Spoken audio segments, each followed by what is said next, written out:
Kamikoto is a great gift this holiday season. They make great kitchen knives using traditional techniques. Each knife comes in a beautiful heavy-duty ash wood box. Kamikoto makes 3 knife sets, heavy-duty cleavers, ultra-sharp steak knives, everything for people who are serious about cooking. They only use steel sourced from Japan, and each blade is crafted using techniques that have been honed and perfected by generations of knifesmiths. Because of their single bevel edge, Kamikoto knives can achieve a wickedly sharp edge you can't get with the other knives. They're ridiculously sharp, like cut through your ribeye like butter sharp, like buy a big piece of tuna and slice sushi sharp. Oh my God, they're great. I've been a fan of Kamikoto for a long time, but more importantly, I get them over the Christmas because of the box. The box is so slick. It looks, you don't even need to do anything. You just present the box and the thing, like, what's this? Boom, pull them out. And these are the best knives you can get. I'm telling you right now. They're used by several chefs working at Michelin star restaurants around the world. They make a great gift because the wooden box and the knives are presented in. And you can maintain the edge of your blade using one of Kamikoto's sharpening whetstones. Kamikoto is so confident about their knives that each knife comes with a lifetime guarantee. If you go ahead and buy now, Kamikoto is offering our listeners an extra $50 off site-wide on top of their biggest sale of the year. Go to kamikoto.com and use the offer code BERT for an extra $50 off. kamikoto.com/BERT. That's kamikoto.com/BERT. Hey guys, brand new podcast. And the Birdie Boy Relapse Tour is over. Tonight is my last show in Sudbury, Canada. And I want to thank every single one of you who came out. I want to thank every single one of you who bought merch. I want to thank every single one of you who supported me for these last few years, because the Birdie Boy Tour started before the pandemic in January 2020 in Burlington, Vermont. That's where we started the tour. And then we shut it down for the pandemic and then rebooted it when I got back from Serbia. And we called it the Birdie Boy Relapse Tour, and we are done. Thank you so much. I can't tell you how much it means to me. This is the tour that prepared me for my Netflix special that we shot in Omaha, and we're done. No more promoting. Not from me, man. I'm hanging it up. Suck my dick! We are going back on tour. Tops Off World Tour. Tops Off World Tour. We start in Europe in January. I haven't been to Europe in a while. I am so fucking excited to go to Europe. If you're in Europe and you're hearing this, get ready. I have antibodies and I am partying my dick off. I'm making sure every one of my teams gets COVID over Christmas so that we can go out every single night. I'm bringing Shane Torres and Mark Smalls with me, and we're gonna have a fucking blast. Tops Off World Tour, and then we come back, and our first date is in Williamsport, Pennsylvania, then Hershey, PA, Boston, TD Gardens. These are all huge venues, big. I'm treating every single one of these shows like Red Rocks. Lots of surprises, lots of fun. You're going to want to get in your seat early because it's going to be that much fun. Trust me, and you know if you've been to one of my recent arena shows, they are a fucking blast. Big names on some of these dates are coming with me like completely blitzed. I'm going there with Mark Norman and Shane Gillis. We're doing 3 shows at the Mullet Arena in Tempe, Arizona, February 9th, 10th, and 11th. Savannah, Georgia, Tampa at the Amalie Arena where the Lightning play. I am coming home. I am so fucking excited to come to Tampa. I got a box for my parents, and my dad's never seen me do stand-up. So this will be a good one. Get your tickets for that February 17th, Orlando, Cedar Rapids, Green Bay. We're going back to the Resch Center, and I'm bringing Gareth Reynolds. You don't know that yet. Because I haven't released that podcast. Minneapolis, Grand Forks, Fargo. Oh, we're going back to make up Fargo. We'll be back, Fargo. Winnipeg, Saskatoon, Edmonton. I can't wait to go to Edmonton. We've added a show at the Jubilee Auditorium. Calgary. Wow, 3 shows in Calgary. Bismarck, we're making up that show. Peoria, Tupelo, Charleston, West Virginia, Detroit, Cleveland. We're back at the Rocket Mortgage Fieldhouse. I'm telling you, Tops Off World Tour is going to be a fucking blast. Today's podcast is a fantastic stand-up comedian, a good friend of mine, Tom Papa. You may know or you may not know, Tom is a fantastic sourdough bread maker. He brings me a loaf of bread. We ate that loaf of bread. By the way, I had the best fucking egg sandwich on that loaf of bread. The best egg sandwich I've ever had. What I did is I cut it really thin slices of this sourdough bread. Toasted the bread on my griddle with some butter on both sides, 2 fried eggs, bacon. And what I did is I took American cheese and I laid not like 2 pieces. So like, but I kind of like spread it out on the sourdough bread on both sides. Then I put the bacon, then I put the egg. And what that did is that it created a seal. The cheese created a seal. So as it gushed out, it didn't it was fucking amazing. Tom Papa's on the podcast. So we talk about bread a lot. I made tortillas recently and I show him my tortillas and he tries my tortillas and they're not half that bad. We do talk about a lot of different breads. We talk about a lot of stuff. You're going to love this podcast. He has a new special on Netflix called What a Day. It is streaming right now. Go to Netflix. You can watch his other one that was called You're Doing Great. And this one, What a Day. If you don't know Tom, you have heard many of his jokes on TikTok. He has gone viral a number of times. Have you created a human yet? Have you created people? Tom's a fantastic comic. He really is. And a guy I genuinely look up to. He's a great dad. He's a great dad. He's a great dude all around. Give him some love. Go to Netflix. Watch his special. What a Day. Ladies and gentlemen, my friend, Tom Papa. That was a great fucking intro. Shouldn't talk about what I did today. What's that? Wait, what did you do today? Nothing. Watched the World Cup. What? With my dad. Are we rolling? Wait. Okay, we can talk then. Sweet. Did you with your dad? Yeah, my dad's in town. Thank really? you. What? Did Iran win? Did USA win? USA won. They beat Iran? Yeah. Ooh, did anyone talk about the Ayatollah? There was a lot of tension. Well, I bet there was. We've been enemies for a long time. Especially if you grew up when we did, and it was like, yeah. oh man, I almost posted a picture of the hostages getting released. I remember that so vividly. You know? Me too. I know. remember that. It's like one of the few things I said to my wife the other day. I said I lived in the greatest time to be alive. In a lot of ways. So we. Yeah. Okay, let's just talk about events we've seen. Right. So you're my age, right? 35. Yeah, 30. Yes. We saw Cold War. Yeah. We saw deterrence, the mutually assured destruction. Yeah. We hated the commies. Yeah. We saw the wall fall. All good fodder for good movies. Yeah. Oh, I wish we had a comic enemy like within that we could use now. Maybe when people go, I didn't mean to cut you off. I'm going to stop doing that. No, please. When people say, hey, what are you going to do to bring back comedies? We go, we just need an enemy. I know. And then when Top Gun came out, you couldn't tell who the enemy was. He did that on purpose. I know, and it makes sense, and we're in a new place, but it was more fun back then when you were like, Drago's going to get us. I talked to a Russian.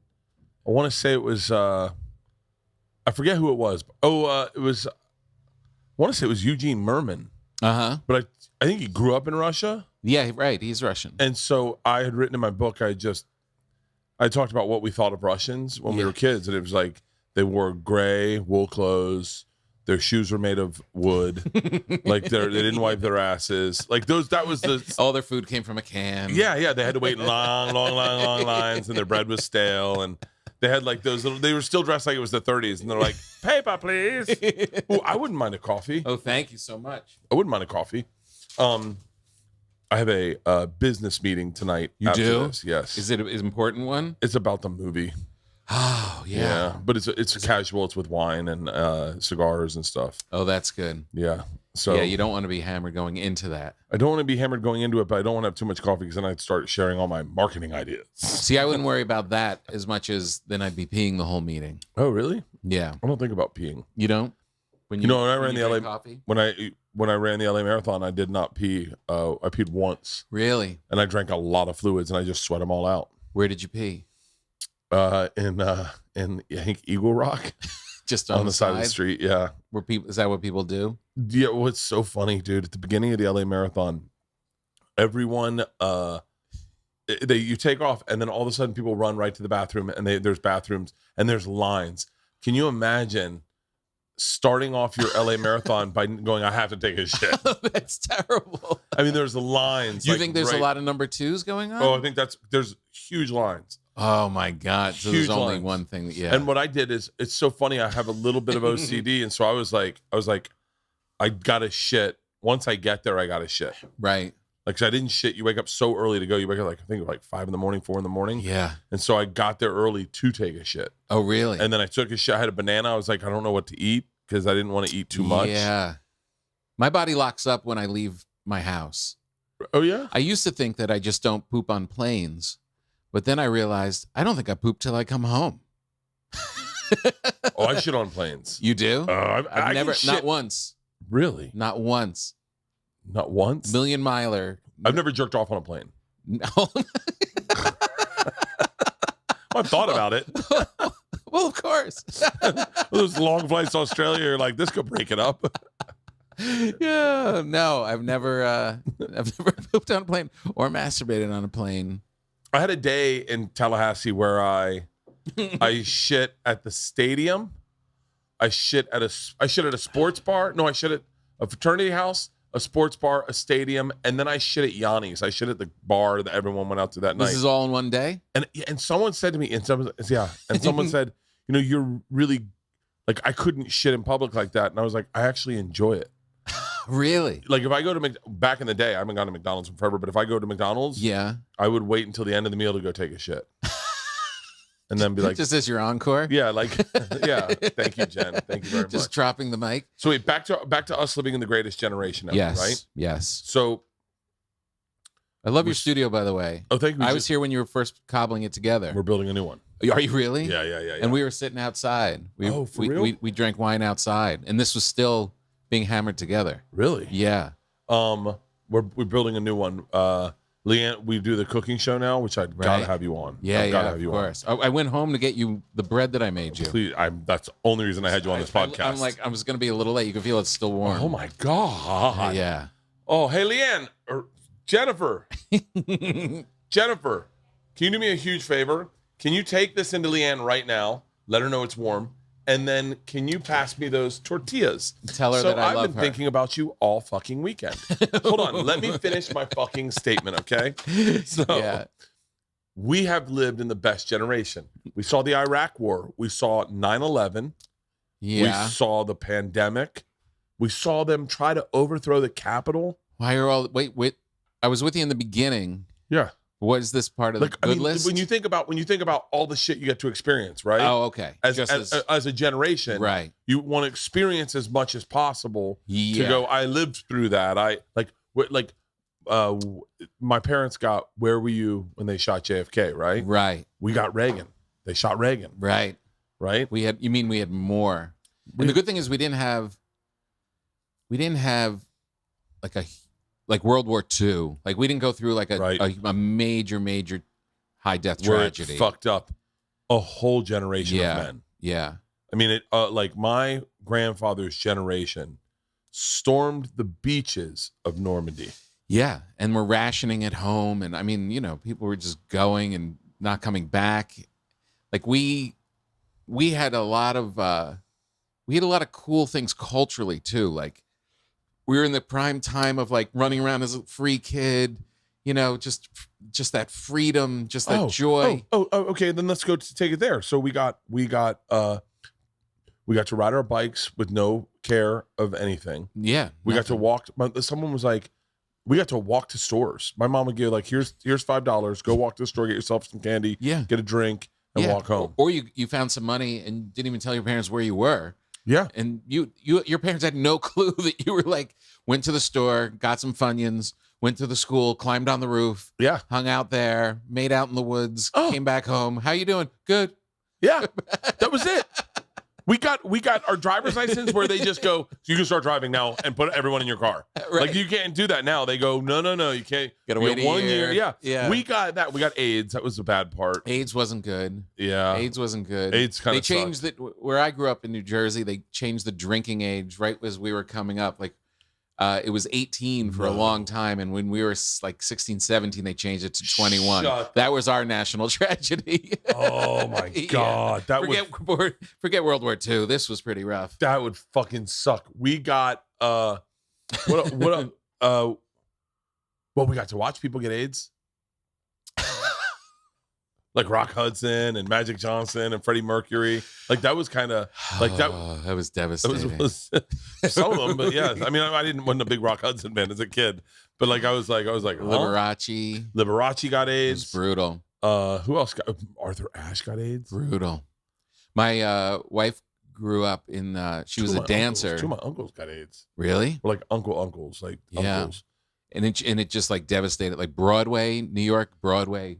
Just devastated. Yeah, that kind of sucks. To be alive. AIDS kind of sucks. AIDS. Well, there's a lot of things in your list that suck. 9/11. Yeah, but you got to see them at least. But yeah, like, I mean, the pandemic sucked, but it sucked because it ruined. I think it ruined our kids a little bit. It wouldn't have been great if we were like those kids on the bikes, and all of a sudden you can't go on your bike anymore. Yeah, it messed up. Our age was kind of like okay. The pandemic. We weren't in the trouble age yet, Yeah. We weren't in that, but we weren't in school missing out on senior year yet. But my daughter missed out on sophomore, junior year, missed out on her first kiss. Like, I mean, it should have happened then, just didn't because you had this 6 feet. When she did get caught smoking weed, the big fight was you were not being safe. Right. You had to have your own weed. Yeah, you had to have your own joints, which is hard to come by as a kid. Unless you go into my man cave, which I'm pretty sure they did. Right. But then we also got the internet. We got electric cars. We lost the Concorde. We lost the Concorde, but I think it's coming back. I would love to. Yeah, I don't think it's going to be the Concorde, but that fast plane. I don't think it's going to have the dippy nose. Are they going to go to Why did that nose dip? I don't know, because it was so fast. It was like it would just go like that. Yeah. I remember I dated a girl one time, and she was studying to be a flight attendant. And she was like, "The Concorde, does that go the speed of sound or the speed of light?" And I was like, "This is definitely the speed of sound." You were like, I was like, "I'm going to score tonight." Like you would arrive in Europe in under a second. You'd go, holy shit. And then she said two things. She goes, "Can they hear on it?" And part of me didn't have the answer. And I was, but then you do the math in your head. And you're like, yeah, of course they can fucking hear. I remember it going past this, the speed of sound and the sonic boom, creating the sonic boom, like in the New York area. Well, did you ever go to an air show? No. Air shows were really big in Tampa. You mean Air Supply? No. Did you go to that one though? No. Air shows were really cool because they would they'd have like the Blue Angels would come by and they'd fly in. They'd fly close as fuck to you. Did you see the accident a couple weeks ago? Ooh, it was crazy. The little kid goes, "Were they supposed to do that?" Oh no, really? Yeah, poor kid. Oh, yeah, I probably would have said that as a kid, which would have been followed by a "shut the fuck up." Right, you moron. Yeah. Oh yeah. Okay, things that happened that I didn't care about. Sandra Day O'Connor becoming the first woman Supreme Court justice. The Iranian hostages. Hostages was huge. That was really fucking big. Yeah. I remember I had a big styrofoam plane and we put in tape on the side, "Bomb Iran." I remember there was that song, bomb Iran. That was a big deal. That was we hated them. They held us hostage. We hated them. They hated us. Well, when we didn't know that, but we didn't know at the time, like, well, the backstory and the Shah and all that stuff. Like, we just knew that they were holding our people. Chernobyl. Remember when the space shuttle blew up right as we were watching it as kids? I was outside Miss Bonneau's classroom. She used to sell nachos on the side. Awesome. And what a weird thing now when you in school. In school, she was a Latin teacher and she'd sell nachos like during break, like so she'd just make extra money off the side. Really crazy, amazing, really great nachos. That's really pretty great. And so Bonneau's nachos. It said Mrs. Bonneau. So you were in her class or outside? I took Latin, semper ubi, sub ubi. Sub ubi. No, outside her class. So she'd set up a TV. She'd set up the shop in the door. TVs. So she'd open her door to her classroom. And then put all her gear, like almost like a food truck, right up to the door. That's amazing. Yeah, and then to really draw in business, shuttle launches were really big in Florida. Right, all of them were, right, of course. And Yeah. then that one was all in schools. We were all watching it on TV. We were watching it. That's on crazy. the lunchroom, like all gathered up. I must have been in 4th grade. I'm guessing I was learning Latin. No, maybe I had to be higher than 4th grade. I think I was in a 6th grade. freshman. I think I might have been a freshman. But watching that and just like, holy, what? It was the first teacher, and everyone was like, oh, this is amazing. Krista McCullough. And then pop. Yeah. And just, how do you explain that to the kids? I don't even remember what, I remember when quiet. Do you want to know something really interesting? Do you know Peter Billingsley? Yes. Peter Billingsley, he produced, works for Wild West, works with Vince Vaughn, produced Sullivan and Son with Steve. Right. He was also Ralphie right. and in A Christmas Story. Yes. He's got a new movie called A Christmas Story or something. Right. I was in a table read with him on Steve's movie. Oh, yeah? Yeah. And that's the first time I met him. Okay. Yeah. And so I was really good. I should have gotten a part, but what movie? I just killed it during the table read. I was really great. But I was just there to help. What was this the opening act? Yeah. Yeah. Yeah. So he was at the launch pad. No. Yeah, he was like one of like Reagan's spokespeople. And so he was at the launch pad and he had to go on camera. I think Nancy Reagan pulled him aside and was like, yo, we need you on camera to tell kids it's going to be okay. No. And he was like, wow, this is fucking heavy, man. I'm just like an actor. And he's still Ralphie's, like. And is that why he was there? Because it was Ralphie time? Yeah, it was Ralphie time. And he was like, it was all about kids learning. And Krista McCullough was do you know that? Do you want to know something crazy about that? They were alive the whole flight down. What? Yeah.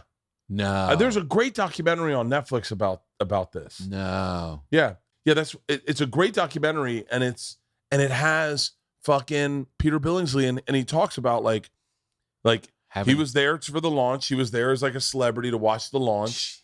And then they pulled him aside and they're like, we need you to go on air and like talk to the country. Oh, and he had to go on there. The final flight. Wait, so when it blew up, they survived the explosion? Pull up the real fact. But so they survived the initial explosion. Oh. And if I'm not mistaken, they had radio contact with them falling to the earth. No. I think they were alive for like a minute and a half. Oh my God. I never knew that. Fucking terrifying. Jeez. I mean, when you think, like, I think sometimes the solace in like a plane crash or something like that is that you think it pretty much happens instantaneously. Yeah. And it goes to black. Yeah, but not in any of my plane crash dreams.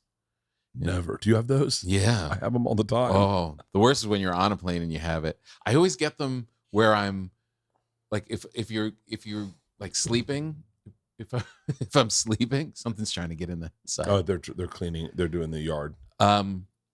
Yeah. When I'm sleeping on a plane, I've had repeatedly a dream that we're not really crashing, but we're like at ground level, going under tunnels and like going through a city, Really? like boom. And we're like, is this supposed to happen? Yeah, like that. So can I tell you what I may, okay, what was that? The good thing for you is if you crash on a plane, you'll be pooping. Yeah, right? The space shuttle was engulfed in a cloud of fire just 73 seconds after liftoff at an altitude of 46,000 feet. Ooh, that's quick. That is quick. It looked like an explosion. The media called it explosion, but the NASA described it was initially, I'm not good at reading that loud. You're doing great. There's no detonation or explosion the way we commonly understand the concept. A seal in the rocket fuel, fireball, maybe an explosion. I know, but does it say anything about them being alive? Well, it says it wasn't an explosion, so yeah, they could have definitely been alive because it was just no. I'm almost certain I saw this. They were, or maybe I was talking to Sam Tripoli, but they were like fucking. And they were listening to them going like, help, or this isn't good. Oh my God. Yeah. I feel like. Yeah, it says the Challenger didn't actually explode. The fuel tank. So all I know is every kid in America was watching it on TV. Yeah. And just kerplop. And then Challenger jokes happened immediately after that. Right. Yeah, I remember that. I remember Dimitri Martin had a Challenger joke. He did? His very first time doing stand-up.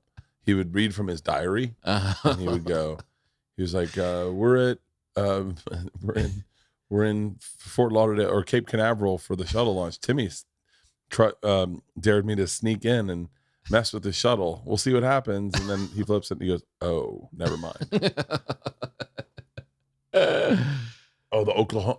You know, I got to be honest with you. I wish I could. It's kind of the cool thing about living through something like, say, like the Oklahoma City bombing is that I don't remember. I've been to Oklahoma City a lot. Yeah. And when you go to Oklahoma City, you really see how it affected that community. Right. And that was where.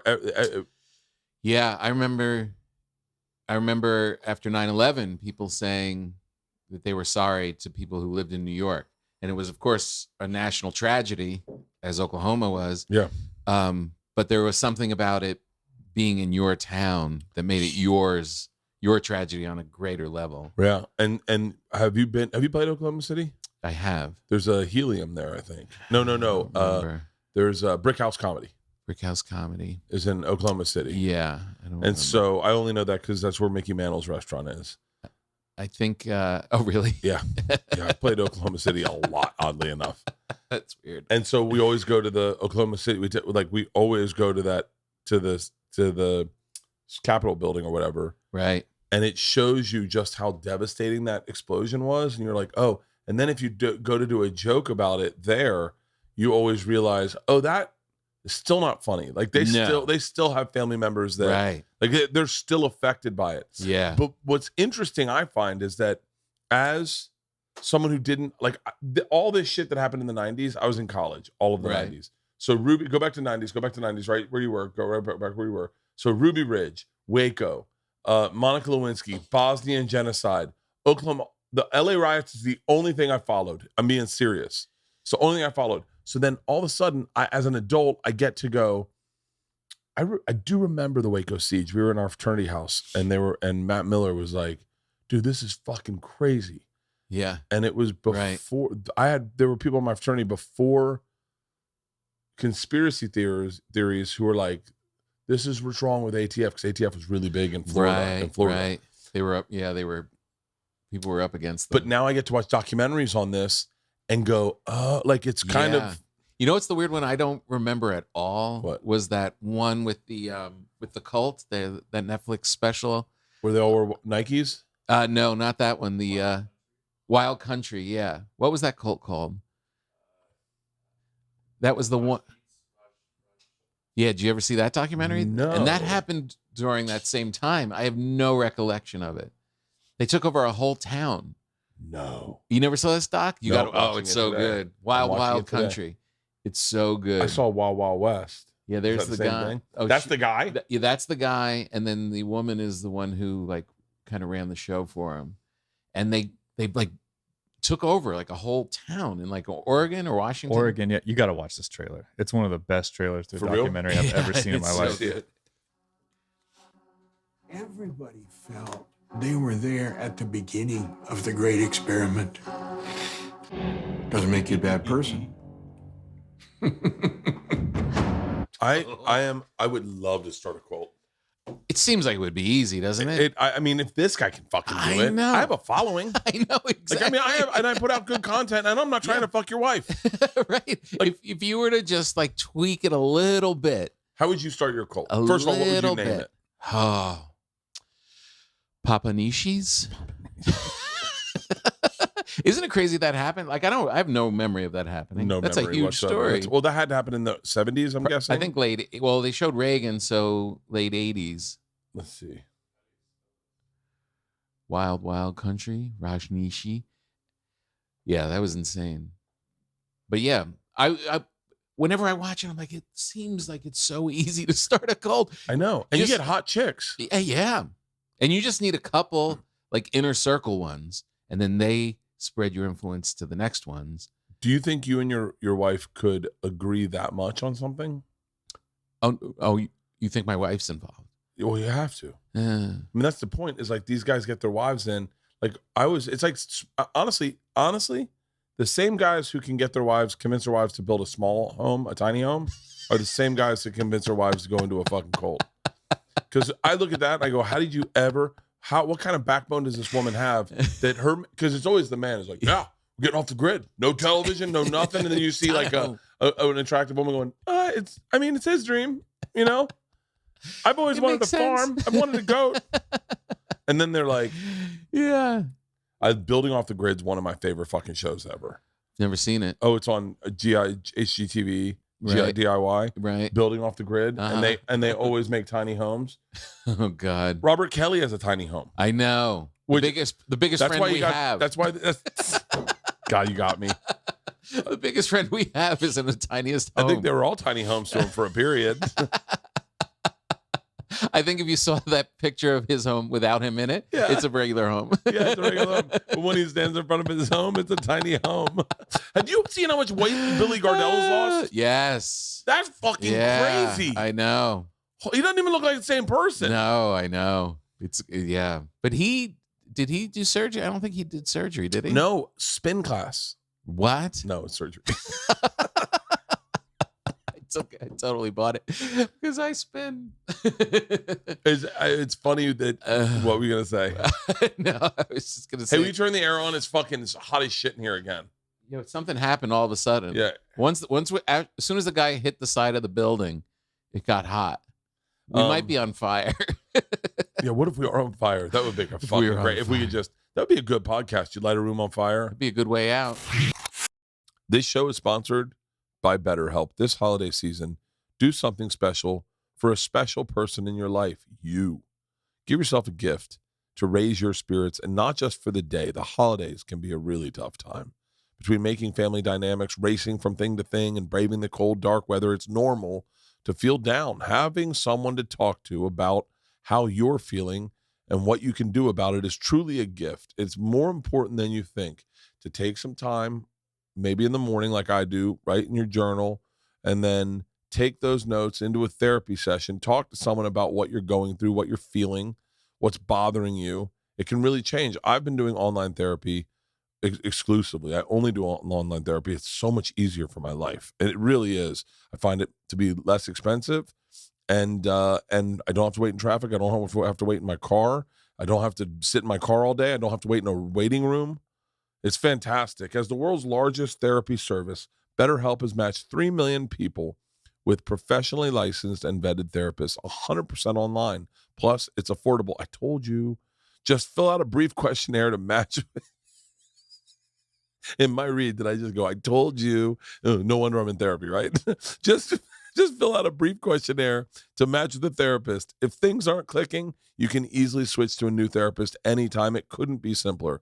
No waiting rooms, no traffic, no endless searching for the right therapist. Learn more and save 10% off your first month at BetterHelp.com/Bert. That's BetterHelp, HELP.com/Bert. If you are thinking about a gift for friends or family members, search no further than Skylight Frames. These Skylight Frames are the best. I've got it for my dad, my sisters, all of our best friends, all the campers. We got one for Georgia for her school and her dorm. We got, dude, I'm telling you, they're awesome. Skylight Frame is a great way to feel closer to those you love when you're separated. It sets up effortlessly in under 60 seconds. Just plug it in and use the touch screen to connect your wireless network. That's what it is. It's a photo frame that you can update anywhere instantly by email from anywhere and put pictures up, and they show up, and it's awesome. Multiple people can send photos to the frame, so it's a great way for large networks of friends and families to stay in touch. It has blackened frames, a white mat. It looks so nice. It really is beautiful, but it looks like a real photo frame that adds a beautiful touch to any home. It's timeless. Black frame with a white mat adds a beautiful touch to your home. Skylight Frame's vibrant touchscreen display lets you swipe through photos and even tap a heart and let the person who sent you the photo know you love it. Choose from 2 sizes. I'd get the 15-inch personally. We have the 10-inch, I think, but I would get the 15-inch. They have 10 inches and the new large 15-inch frame. 100% satisfaction guaranteed. If you don't love your Skylight, they will offer you a full refund. You can preload it with photos also of special memories for the perfect personalized gift. Import pictures from your significant other, spouses, grandparents, etc. They didn't even know they had those pictures, and boom, I gave one for my mom, and my mom set it up. My mom set it up. If my mom can set it up, you can set it up. Now, as a special offer, You can get $15 off your purchase of a skylight frame when you go to skylightframe.com and enter the code BERT. That's right. To get $15 off your purchase of a skylight frame, just go to skylightframe.com and enter code BERT. That's SKYLIGHTFRAME.com and the promo code BERT. Can I tell you what podcast I really want to do? Breaking Bread. Want to do I want to team with Calm, the Calm app, and I want to do guided meditations into getting you to fall asleep, and then I want to drive your dreams. Ooh. And you want to talk about making ad sales money out the ass. When you're like once they're asleep, you just start pitching your merch? No, you know it's so what happened to me is I was having dreams. So I listened to this on Pete. It's hot. Yeah, so you got to turn off the heat. You got to turn off the heat. So I listened to this thing called This Day in History. Is that what the name of it is? Halston, can you pull it up? This Day in History. Right. It's the best fucking podcast in the world. It is it This Day in History? Is it a short podcast? Yeah, 18 minutes. Right. Usually. That's the best. And so, not This Day in History class. I'll tell you. Garrison Keillor did a thing like that called the Writer's Almanac. It was mostly about writers, but it was just all whatever happened on that day. Oh. It was such a nice way to wake up. You just turn that on. Well, some of them it's I must have said the wrong name. It's on Noiser is the name of the podcast network. And you're saying you want to be on this podcast? It's called History Daily. No, there's no being on it. But the other day I was watching a History Daily, and this is it. Oh, it's so fucking good. And so today was about the Zong massacre. I listened to that. It's not the best way to wake up. No, I see what you mean. They put 400 slaves on a ship from England, and the captain misdirected his ship, thought he was going to Hispania, and aimed toward Jamaica and realized he was going the totally wrong direction. And then they started to run out of water. This is what they said. No. This is what they said. So they're like, yo, in maritime laws, lost freight is lost freight. If it falls off the ship, it falls off the ship. Oh, no. So they killed first like 40 slaves, all women and children, then 150 slaves. And then they kept killing slaves. And then they went and they reported to the insurance company, yo, we lost some of our freight. We want that money for them. And the insurance company was like, no, you murdered people. And then they were like, let's not be a woman about it. That was their exact fucking words. Let's not be a woman about it. Oh my God. It was freight. They're not people. And then they lost it because they were like, no, they're fucking humans. So that wasn't the best way to wake up today. Yeah, good morning. But 130 enslaved Africans by the crew of the British slave ship, the Zong.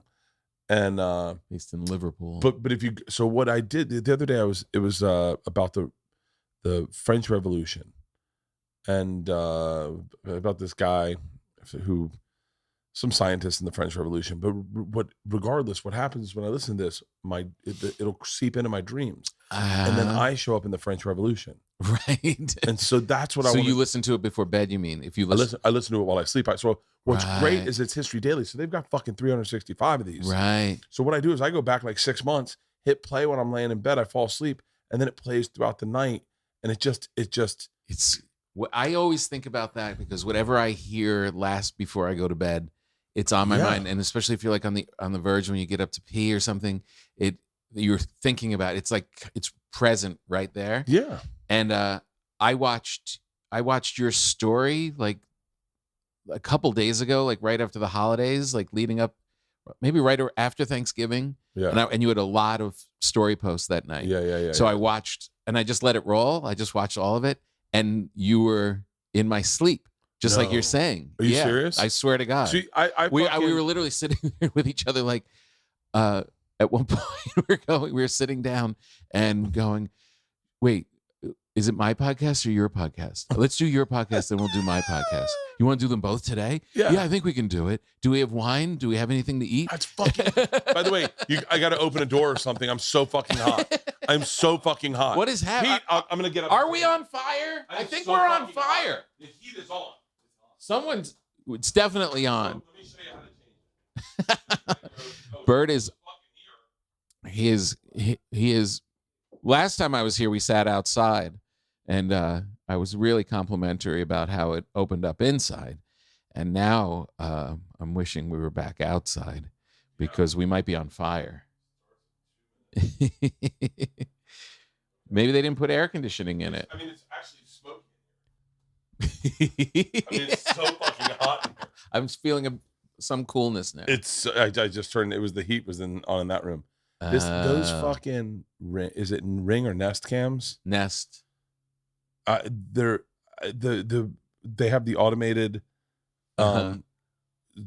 thermostat, and it just doesn't. It never fucking works. I haven't done that. I haven't hooked it to the rest of everything. I just have one where it that Nest camera that caught that ghost in my office.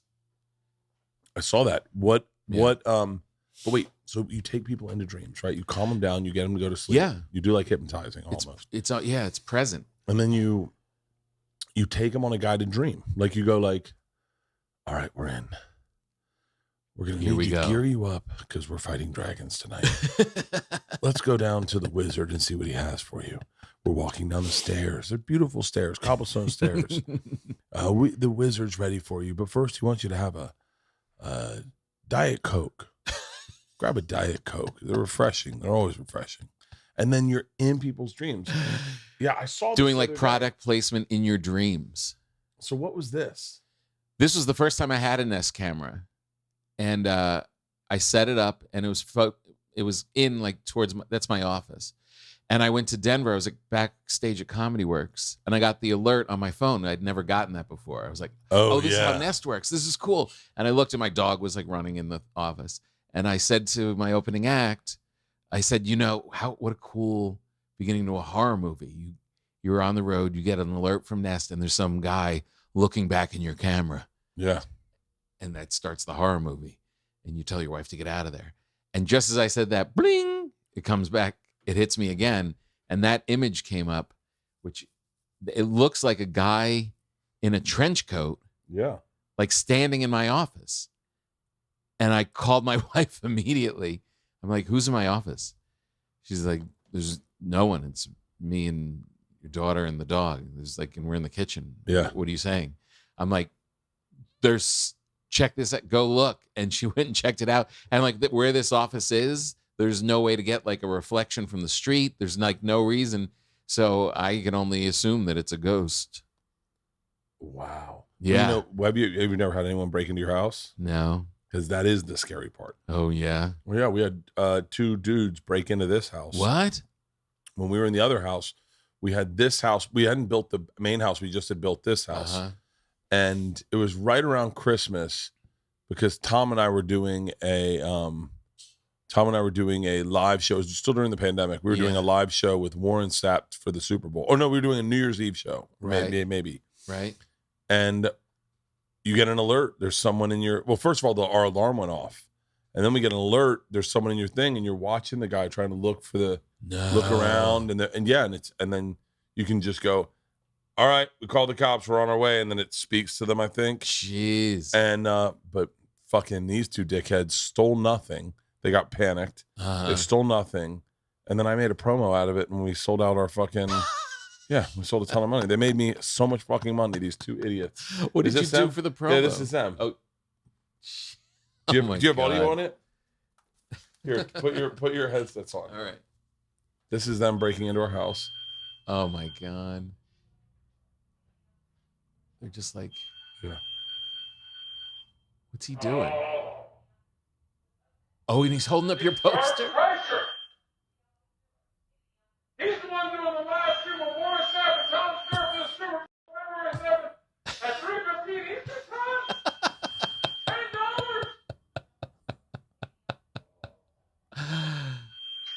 Fuck out of here.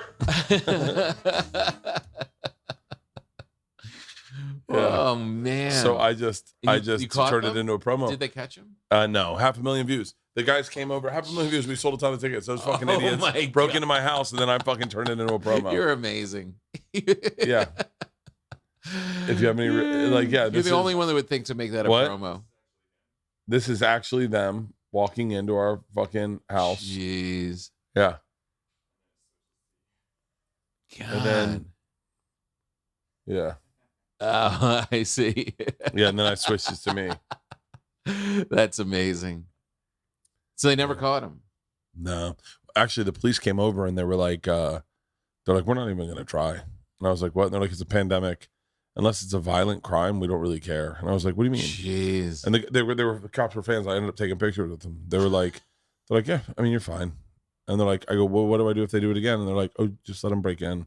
What? Like, they just let them break in. You have nothing in there of value. Oh, 'cause it was right. Yeah, and they're like, just let them break in. Don't come over here and try to stop it. Don't. Yeah. But Leanne and I would get in the car and we'd drive over here every fucking time.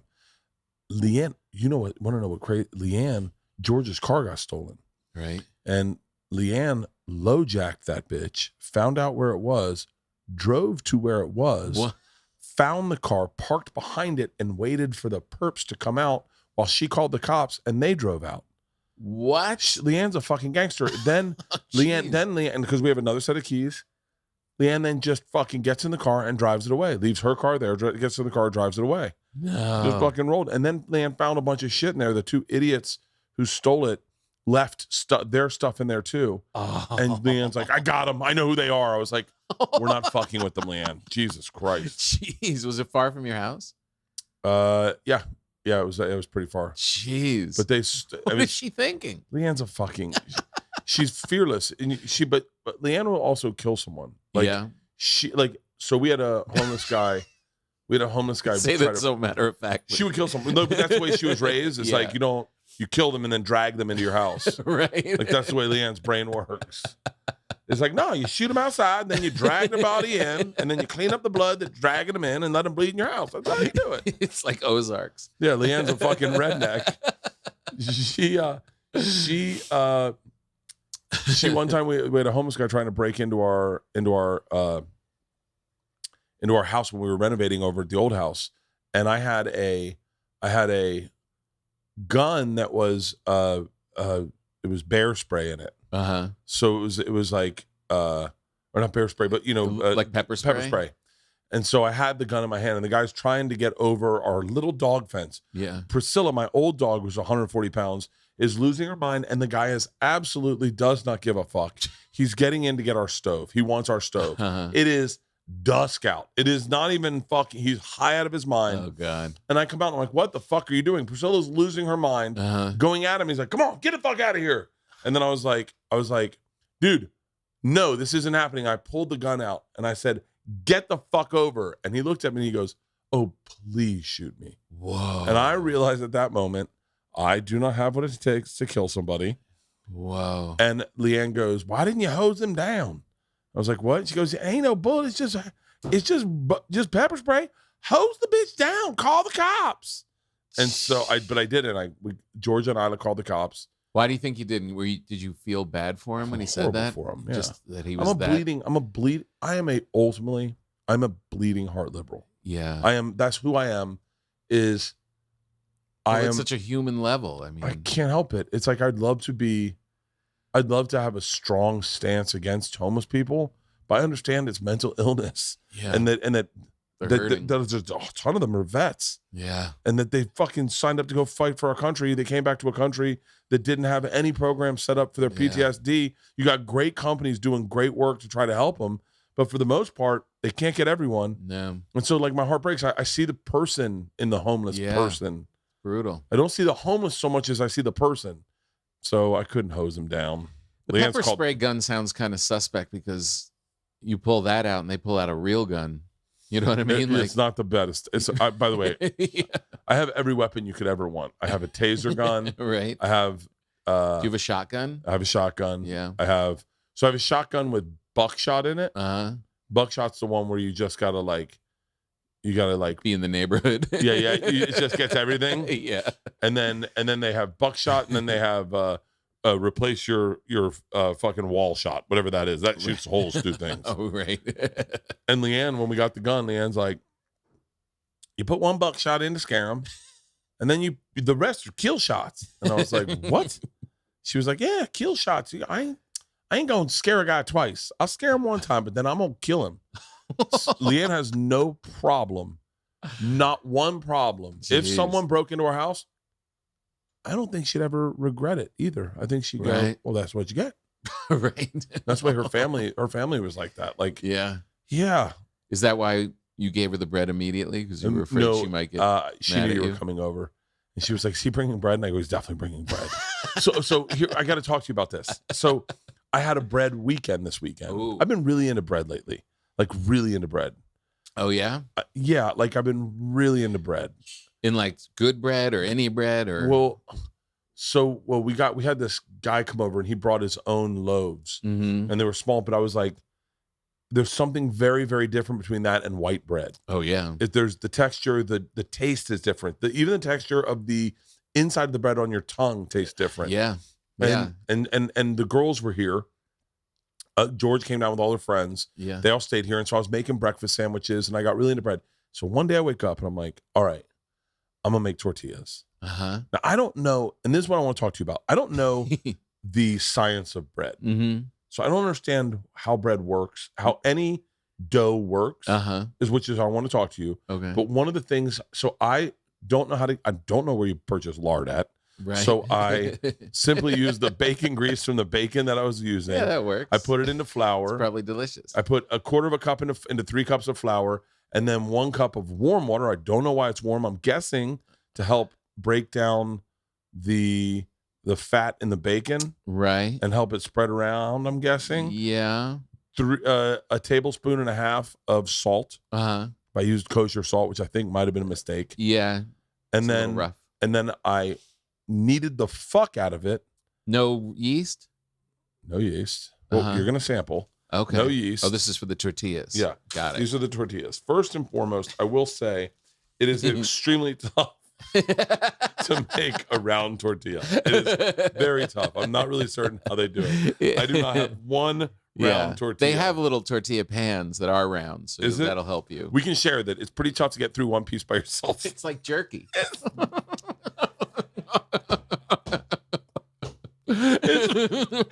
It's very similar to jerky. Good flavor though. Is it? Yeah. And so, well, because definitely bacon flavor. You really made jerky. It's white bacon jerky. I made white carb jerky. It is jerky. It is.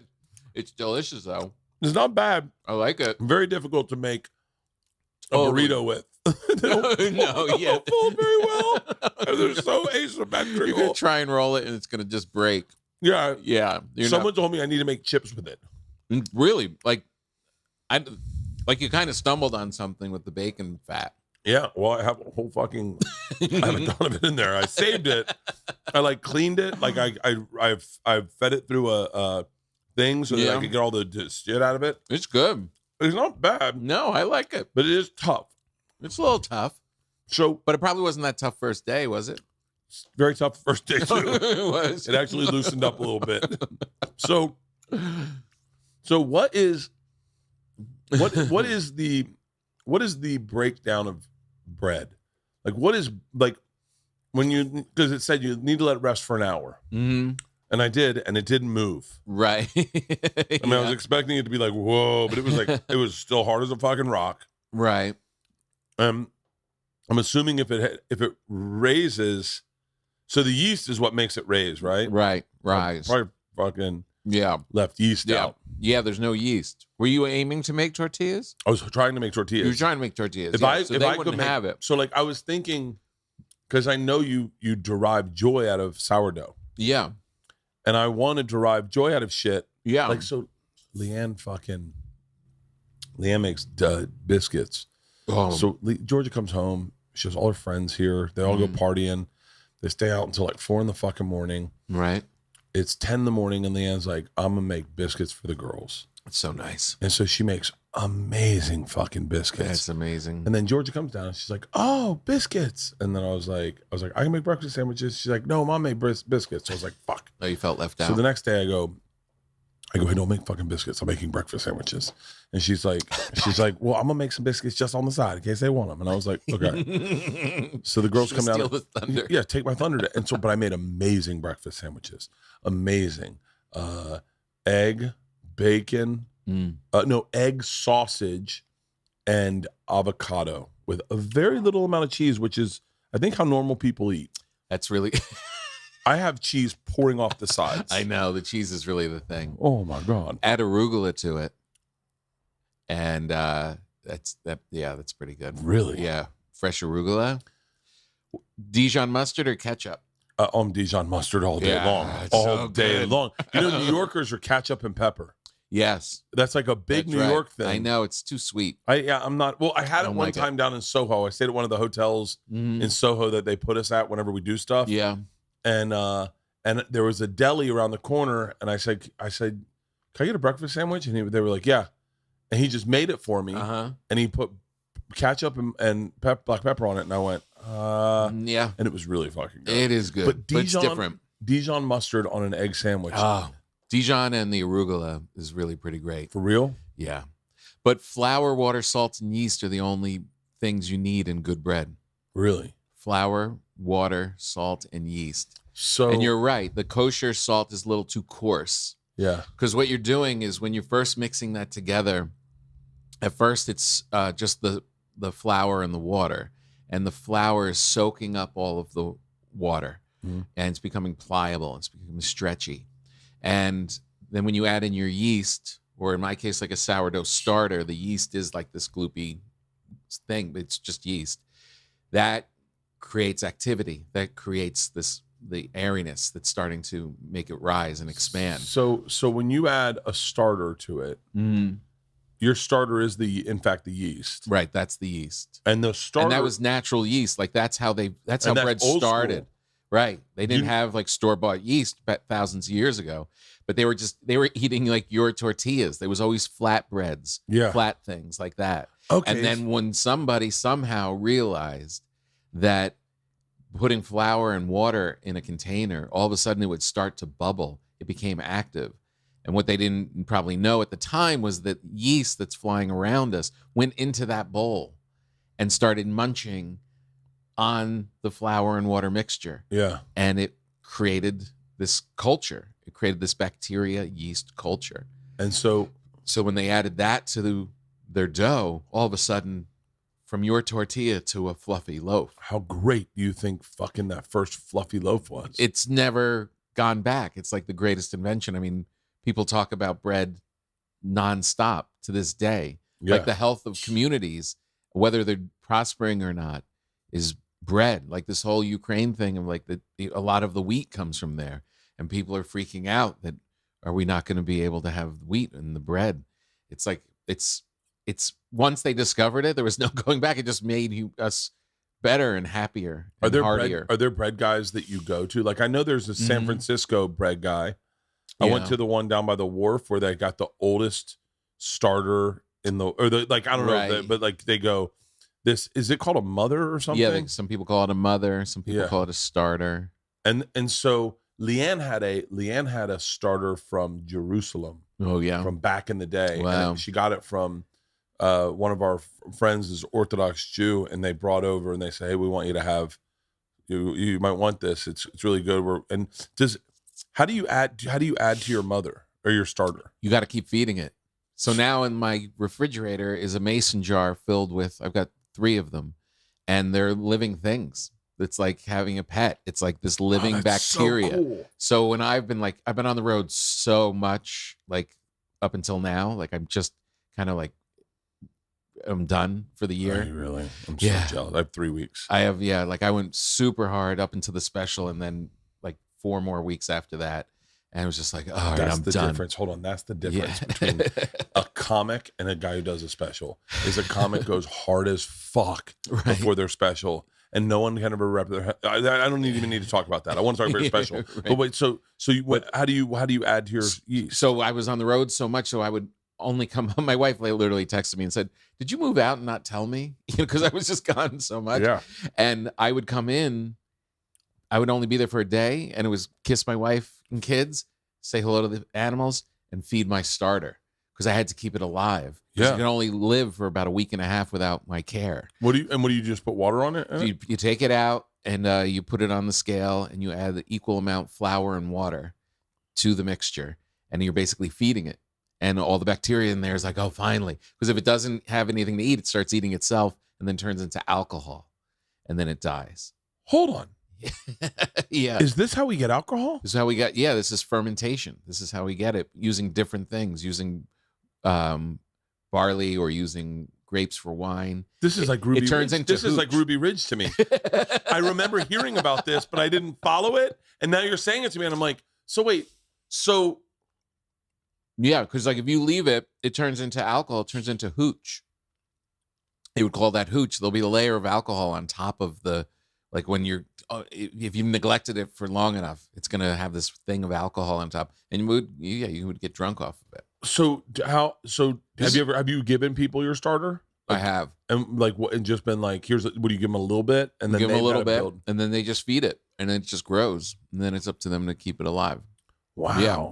So like making your bread that I brought you today, yesterday morning. Oh my God, I ate another one of your breads. Someone came over and they had just done your podcast, and they're like, hey, Tom Papa gave me this so we could have it on your podcast. And I was like, fuck yeah.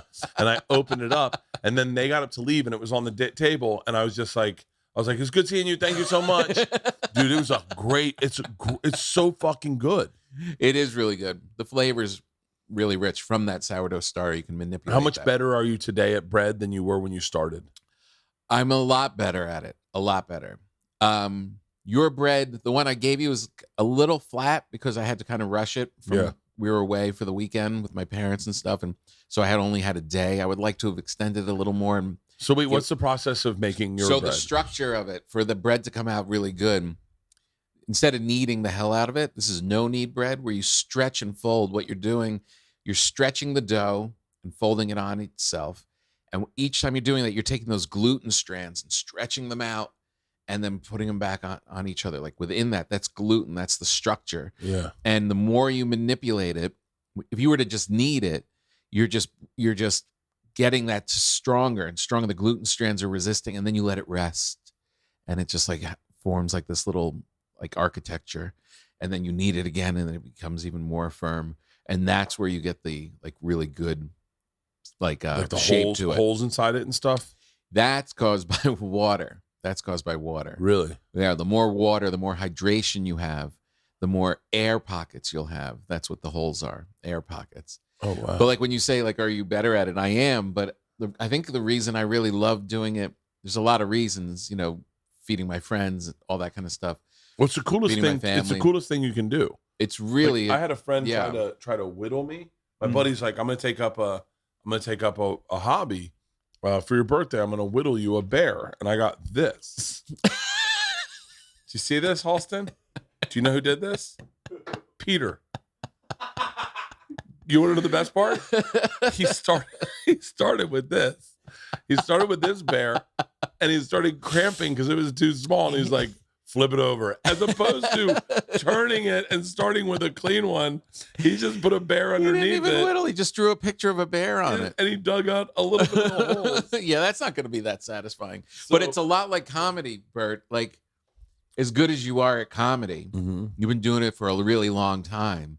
There's still a humbling part to this because you could be off. It could not be that great. You could have a night that's just kind of funky, or you try something new and you get knocked on your ass, and that never goes away, regardless of how long or how great a comedian you are. Yeah. Same thing with the bread. It's like the bread I gave you today, it's going to taste great. It'll be even better tomorrow morning. Really? Yeah. Okay. I'll wait till tomorrow morning. Yeah. Oh wait, I gotta fucking fly tomorrow morning. Oh, you do? Oh my God. Get a slice. And How great would it be? A piece of toast. Mm-hmm. Oh, lots of butter, a little bit of salt, And then out the door, then to the car. I know what I'm doing tomorrow. But it's humbling, and it's like it's very much like stand up. It's like that's kind of a cool thing, like that you can very cool. Get knocked on your ass. That keeps you working towards it and trying. You never really perfect it.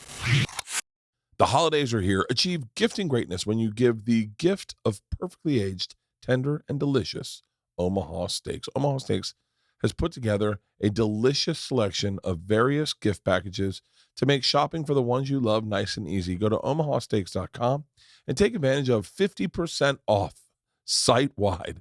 Plus, use the code BERT at checkout and get an additional $40 off your order. Holy cow. I thought I read that wrong. 50% off. Omaha Steaks has everything you need to give a gift that's simply perfect. Send an assortment of mouth-watering favorites like the delicious butcher's cut filet mignon, air-chilled boneless chicken, ultra-juicy burgers, and even easy-to-prepare comfort meals that are ready in a flash. Don't wait.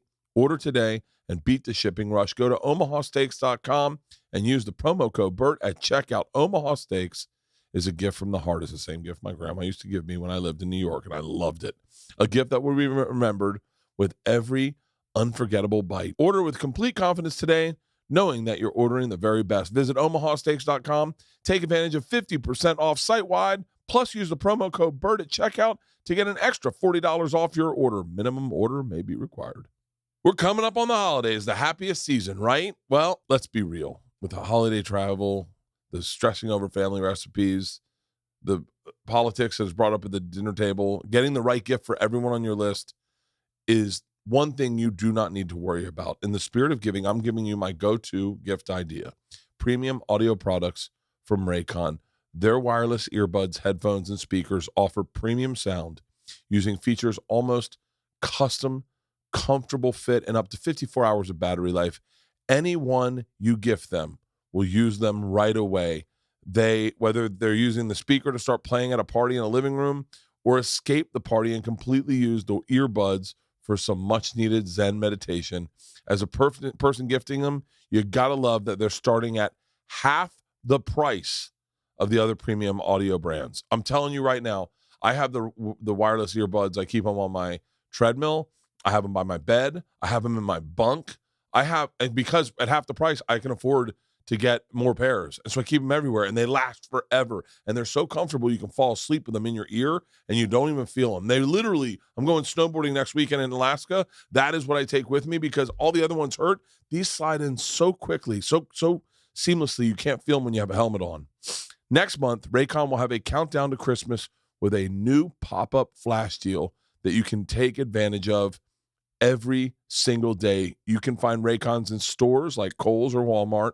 But let me tell you right now, you're always going to get the best deal at buyraycon.com/Bertcast.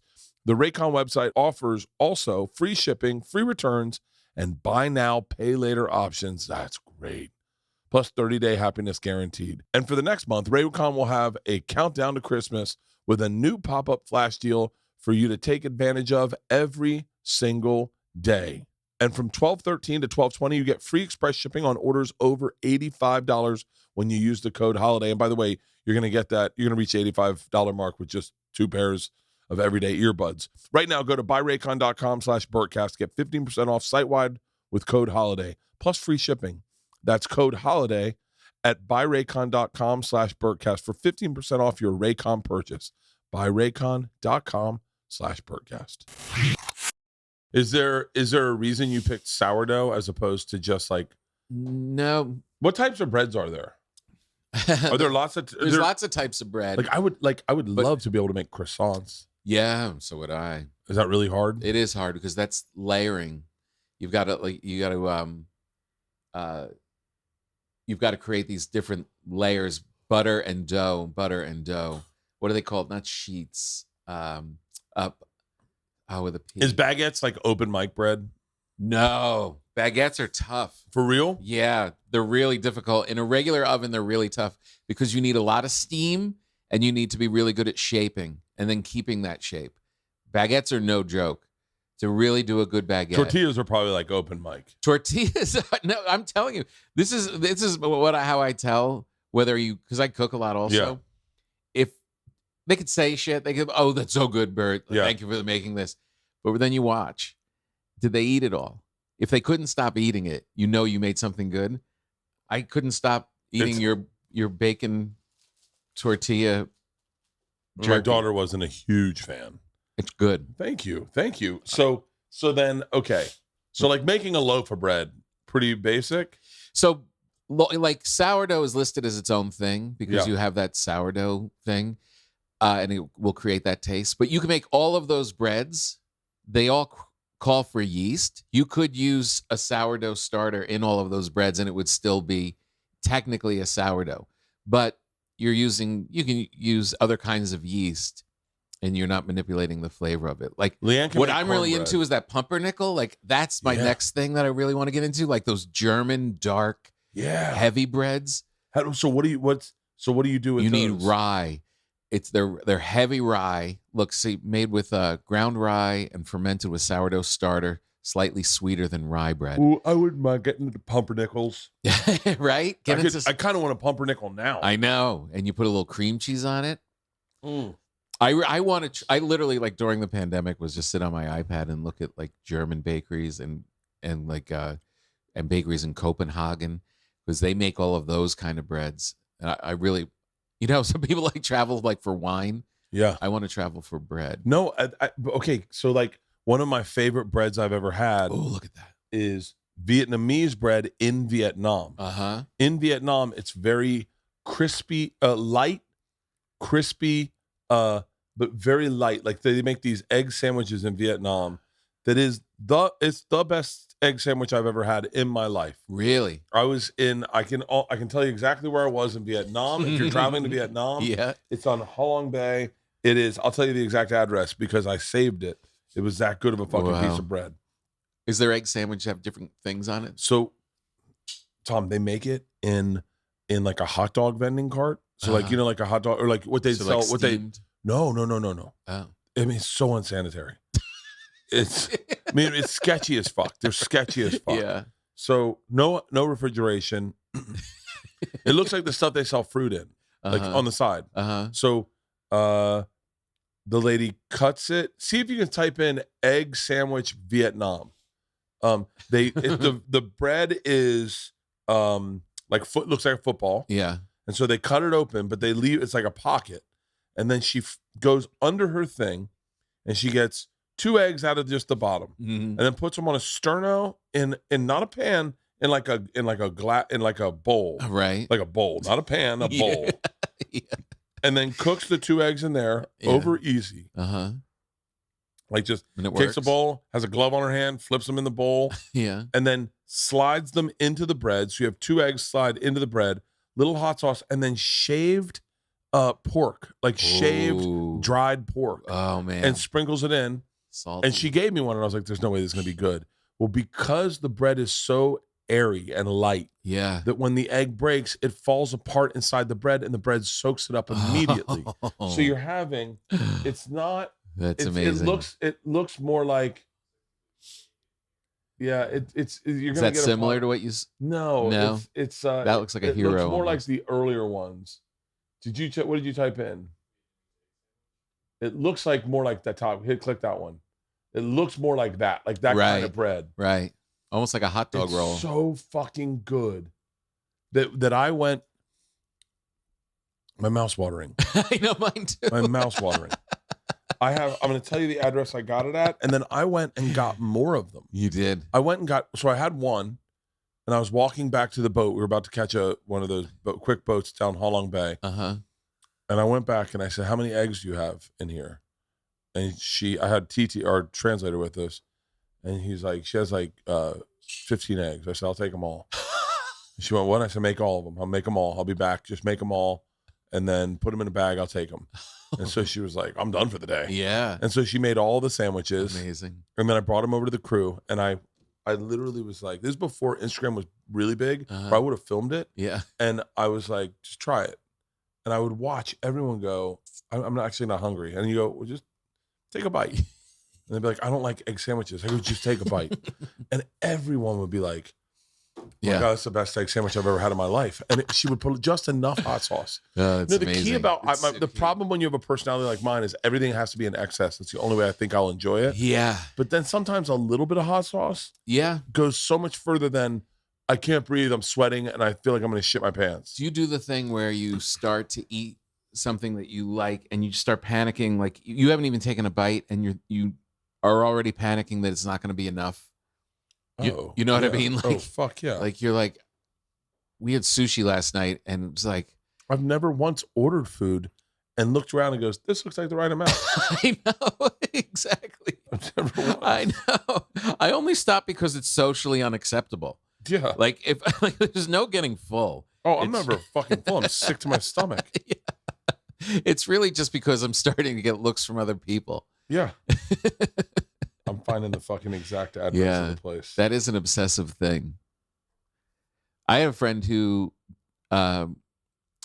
Sam Sifton from the New York Times, he was, during the pandemic, he missed coming into the office so much. He started trying to perfect the egg sandwich that he would get every day on his way to the office. And he realized he had to wrap it in the paper and let it sit for a minute. Oh. Right? That's such a key element. Yeah. Just to have that. He had all of the ingredients. So like, why isn't this still the same experience? And he couldn't figure, was this just because I'm missing going into the office, the physical part of it? And then he wrapped it in that paper. And oh, that's fucking brilliant. Yeah, it is brilliant. That's fucking brilliant. We were on a river. In, here's where it was, in Haiphong, Minkai. I can tell you the exact fucking I'm going to go there on address. my way home. It was such, I mean, I tell you what,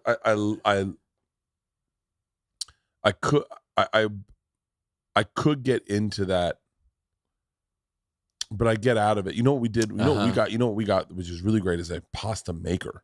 Oh yeah. They're really simple. You put the egg, you put the flour in, you turn it on and it pushes it out. And you can actually taste the difference. I made pasta on Something's Burning once. Oh yeah. And you had to roll it. Right. That was fun as shit. And I'm telling you, I had an Italian on at that episode and he fucking was like, I've never had food this good. Oh, good. Yeah. Nice.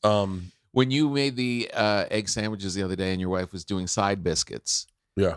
Did she steal your thunder or were the kids into the side biscuits? So I stole everyone's thunder. I really took my time on these sandwiches.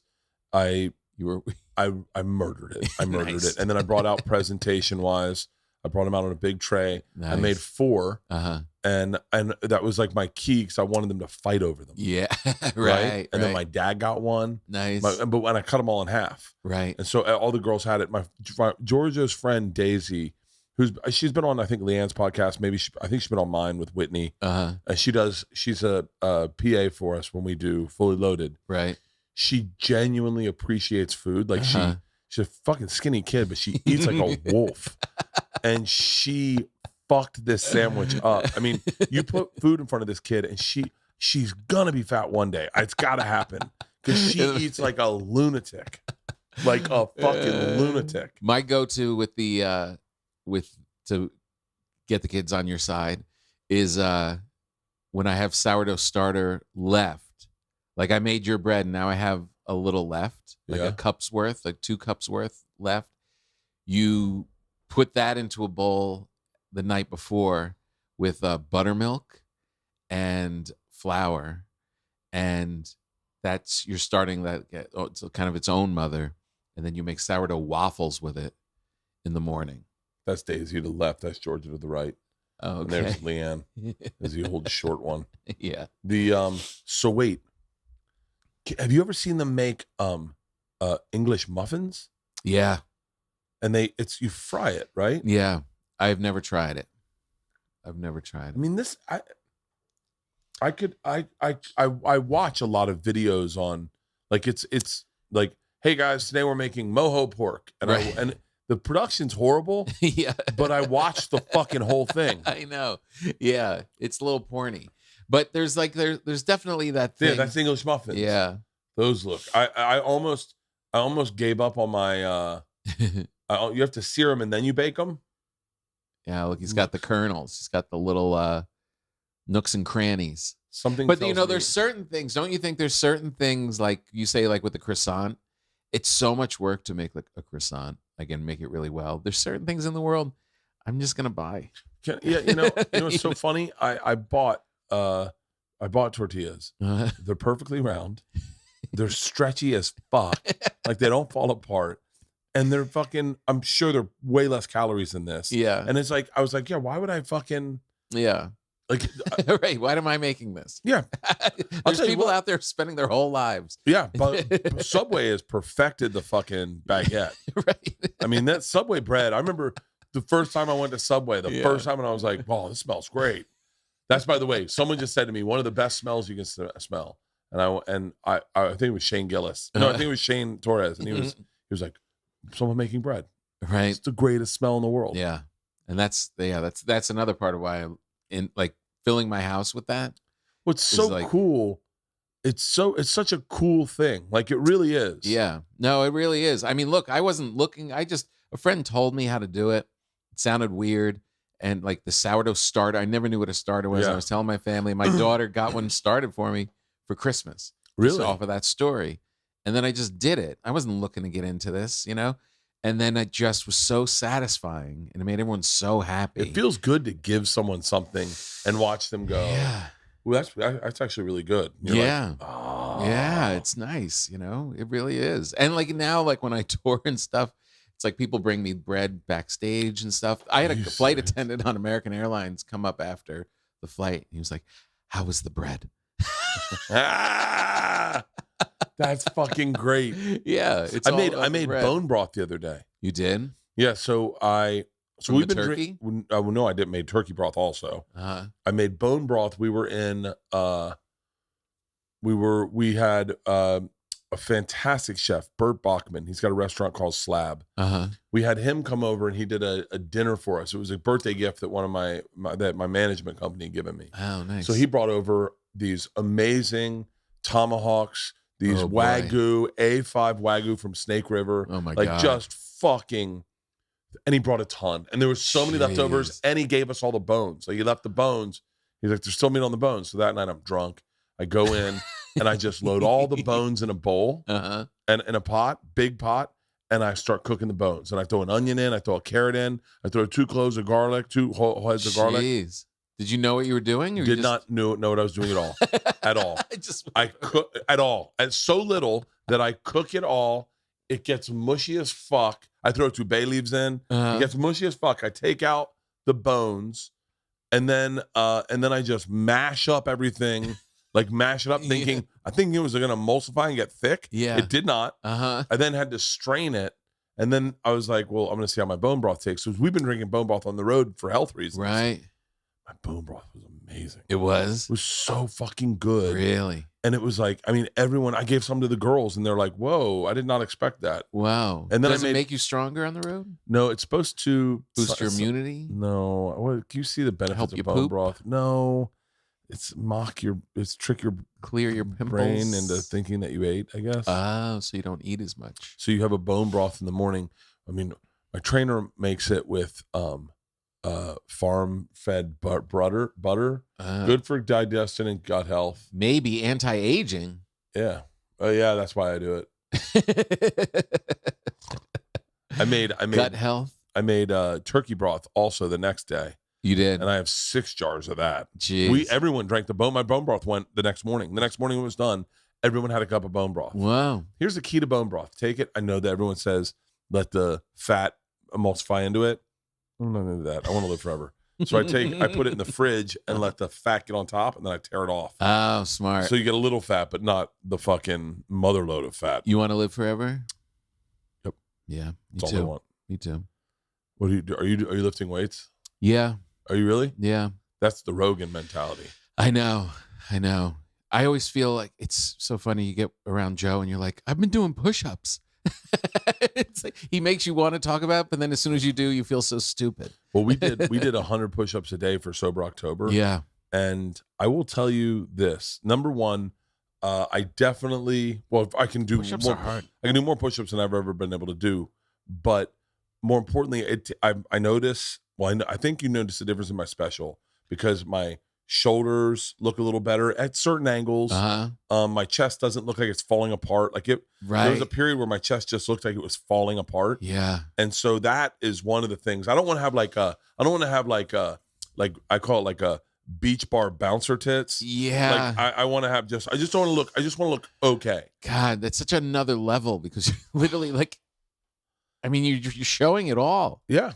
Oh yeah. I mean, it's like, yeah, man, that's a whole nother level. Well, you don't like. Because I could cover up. I could throw a t-shirt on and a blazer, and I took a picture. they're like, "Wow, you look good. You look skinny." I'm like, "That's a good blazer." I was taking pictures with Troy Conrad about just like before the show. Yeah. I'm in pretty good shape, but this is me in a shirt. I look like a normal fucking person. Yeah, with a nice down angle. I look like a normal fucking person. Like a stud. and then the shirt comes off, and Well, it's everybody, just, yeah, that's, I mean, there's no, yeah. I mean, whatever. I don't really give a fuck. Yeah. I don't care, but here's the thing with push-ups is my shoulders are sore just because I think I'm getting older, and it's like, so in order to do my 100, I'm still doing it? I'm still doing 100, not every day, but like some days, like today I did 40, and I was like, I'm gonna call it at 40 because I ended up doing a bigger workout around it. Oh, okay. And yesterday I did bench press, so I did 175 10 times, Wow, 5 times. nice. And but I'm trying to stay in shape, but the 100 push-ups was challenging. Then this month I added 100 squats to it. Right. And that started fucking my hips up immediately. Yeah, I know, that's the thing. The joints and the Yeah. What about burpees? So this December we are doing 5 push-ups. What is it? 5 push-ups, 5 squats, 5 burpees every day. And every day you add another 5. Oh. Right? Peter, what is it? Peter? Hey, what are we doing with burpees and squats and push-ups this month? Starting on the first day, doing 15, and then adding 15. I thought it was 5. Adding 15. I didn't. No, it's not 15. It can't be 15. We'll be doing a fucking 3,000. Yeah, it's 5. It is 5. And then adding 5. At the end, the last day, we're gonna do 150 push-ups, 150 burpees, and 150 squats. 150 burpees, you might not survive that. Was that right? That can't be right. That's so many burpees. How the fuck are we doing 150 burpees? Someone's not in control here. I'm not in control. This can't be right. It's, by the way, Is burpees a part of it? yeah. Burpees will kill you. We're doing Mexican burpees too. What? Edit that out. We're doing prison burpees too. Keep it in. I don't give a fuck. So the prison burpees. Well, now I edit the prison part. Edit one of the 2 out because it just sounds off. It depends on But who you know. Well, I've only seen Mexican dudes do them, but I know they do them and they're covered in tattoos. So I feel like what they do is they smack their stomach here. So you do a burpee. Type in. Right. Instead of clapping over your head, you punch yourself. Oh, that's what it is. Right. Yeah. Yeah. So do Burpees. type in Mexican burpee. Oh my god, it's a thing. Oh my god, it says prison burpees. Oh yeah, prison That's so style. fucking funny. Okay, so leave it all in. Leave it all in. Prison style burpees. So prison style burpees, you punch your stomach. Yeah, they hurt. I don't know why you punch your stomach. What about cardio? You don't do any cardio? No, I ran 3 miles today. Oh, you did 3 Yeah, miles? Yeah, I run every day. You do? So this is That one. The guy That covered guy, in tattoos. He looks like he's in jail. Yeah. Oh, this is SoCal guy. Yeah. Big boy. Oh my god. Oh, geez, eating. Oh my god. Oh my god. This guy's agile as fuck and in great shape. I think I follow him on Instagram. I don't want you ever to look like that though. So this is prison style burpees.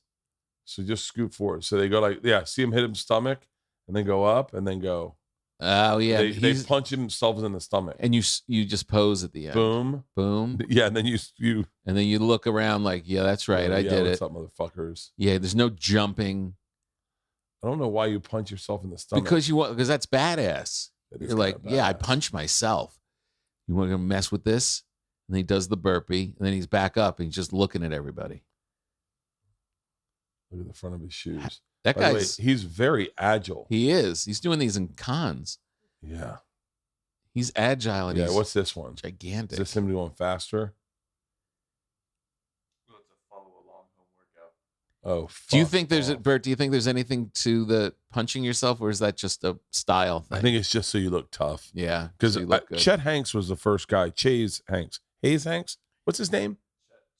Tom Hanks' son? Yeah. Yeah, Chet Hanks. Why did I think Hayes Hanks? Chet Hanks was the first person I saw do these. And he, by the way, Chet Hanks is fucking yoked right now. Really? Really yoked. But Chet Hanks was the first person I saw do these. And he was doing 100 a day. Mm-hmm. And he was getting an okay shape. That's 100 him. a day, That's him young. right? Type in today. Today he's fucking jacked. Jeez, that's him now. I don't know. You got to go to his Insta. That might be him. I mean, he's jacked right now. It's a little bit of a interesting guy. Yeah, he looks interesting. Do you know anything about him? No, nothing. Oh, for real? Yeah. He is by far the most interesting Hanks. Oh, really? And that's saying a lot, considering Rita's his mom. Right. And Tom's his dad, and his brother's Colin. right. He is by far the most fascinating Hanks. Why? What does he do? He's a rapper. Oh, okay. He speaks in patois. Uh-huh. He was the first guy to coin the phrase white boy summer during the Black Lives Matter summer. Oh, no. He is, but like in a weird way, he survived all of it. Oh, yeah? Like, yeah, he kind of, well, I like him. Like, Right. and you're not supposed to like him, I guess, but You're I not fucking supposed to? love him. I think he's fucking hilarious. I get a kick out of Chet Hanks a lot. Like he does, like, pull up to him talking in patois. He was on the red carpet with his dad. Uh-huh. And like, so tell me what you think about your dad's movie. And he's like, booyaka, booyaka, boom, clock daddy, gonna be, we're putting up big numbers. Dad, boy. There, this is him in, you gotta put the headsets on. But by the way, I love this. I love this energy. If my daughters were half this fucking interesting, I'd have a great career. Does he, Big up the whole island, massive. It's your boy Chatana, coming straight from the Golden Globes, you want saying? Me father Tom Hanks presenting in a white, soon forward come. Big up, tune in.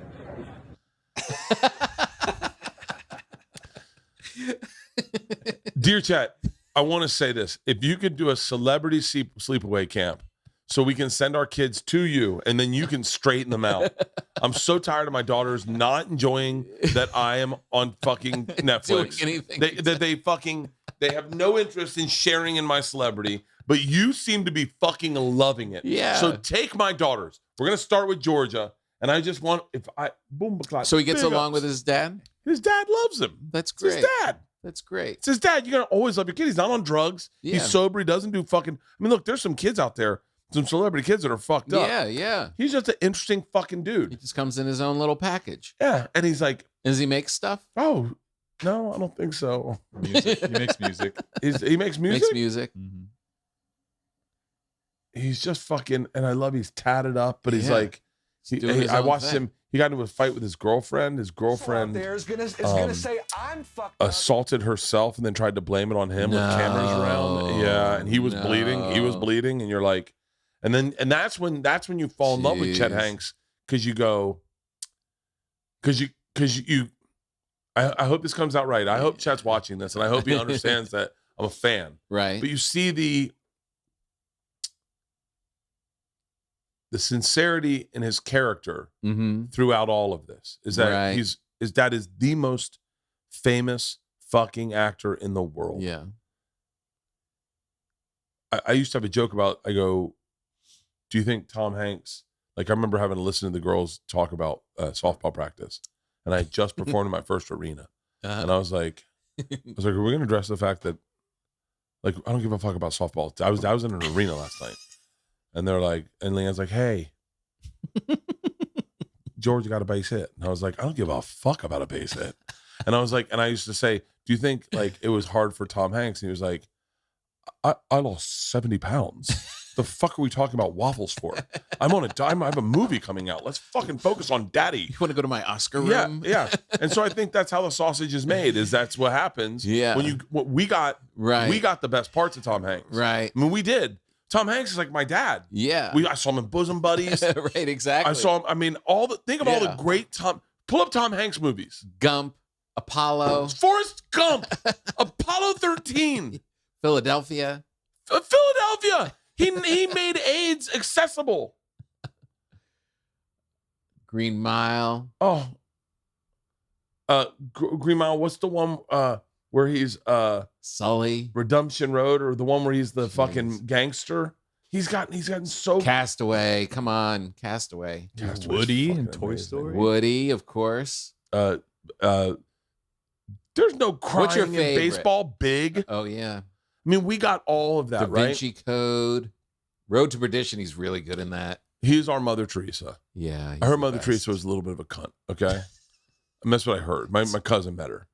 Oh, really? Yeah. She's a little. I mean, look, she was What? running a business. You know, the fucking lady was in Calcutta. You think she wanted to be in Calcutta? Probably not. She'll be on a fucking beach in Maui having Mai Tais. But she's in Calcutta with the lepers, and and that's her gig. That's her thing. Yeah. So every now and then she'd be prickly. I hear. Of course. But Saving Private Ryan. oh my Saving god, Private Ryan. Splash. Oh my. Come on. Splash. The coolest. Nothing in Common with Jackie Gleason. Just nonstop. Uh, Dragnet. Sleepless in Seattle. Turner and Hooch. Punchline. The Come on, Punchline. comedians. Turner and Hooch. He is amazing. He's amazing. I know. So here's the thing is, right? Yeah. So you're his dad. Well, the world's greatest he's your surgeon. dad. The world's greatest surgeon is saving lives every fucking day. Right. If he's a little short with his children when he gets home, then let's cut him that slack, right? Yeah. I'm not saying Tom Hanks was a bad dad. Yeah. But there were times, big chunks of his life where he wasn't around. Of course. That he just had, but he had to go live someplace. Chet gave that to us. He allowed us to have that. Right. He was like, hey man, you guys, let's share my dad. Right. But just so you know, I'm gonna speak in patois on the red carpet. Just so you know, I'm gonna be tatted up with stuff you don't understand. I mean, yeah.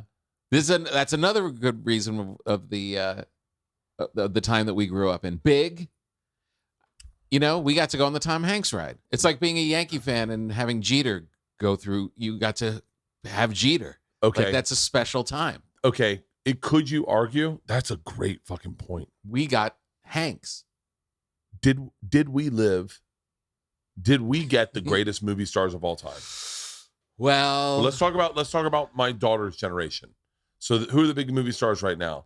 Timothy Chalamet. Boys That Sparkle. What's his face? Harry Styles. He does it, right? He's becoming a movie star now. Yeah. They got their movie stars aren't like ours. We got Brad Pitt, Tom Hanks.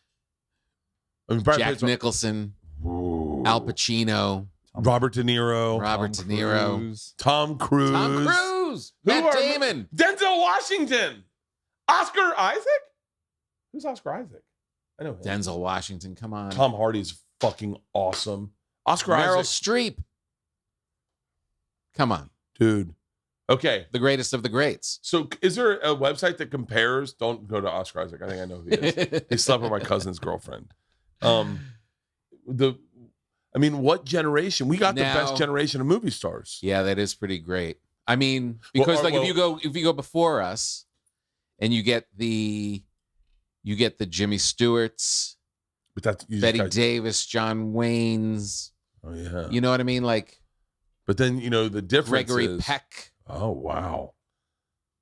That generation was George C. Scott. 100 greatest movie stars ever. Charlie Chaplin. Mm-hmm. And then here's the thing. Okay, you ready? I know that Katharine Hepburn. I don't mean to sound like wokey McWoke over here, but the women of our generation got fucked.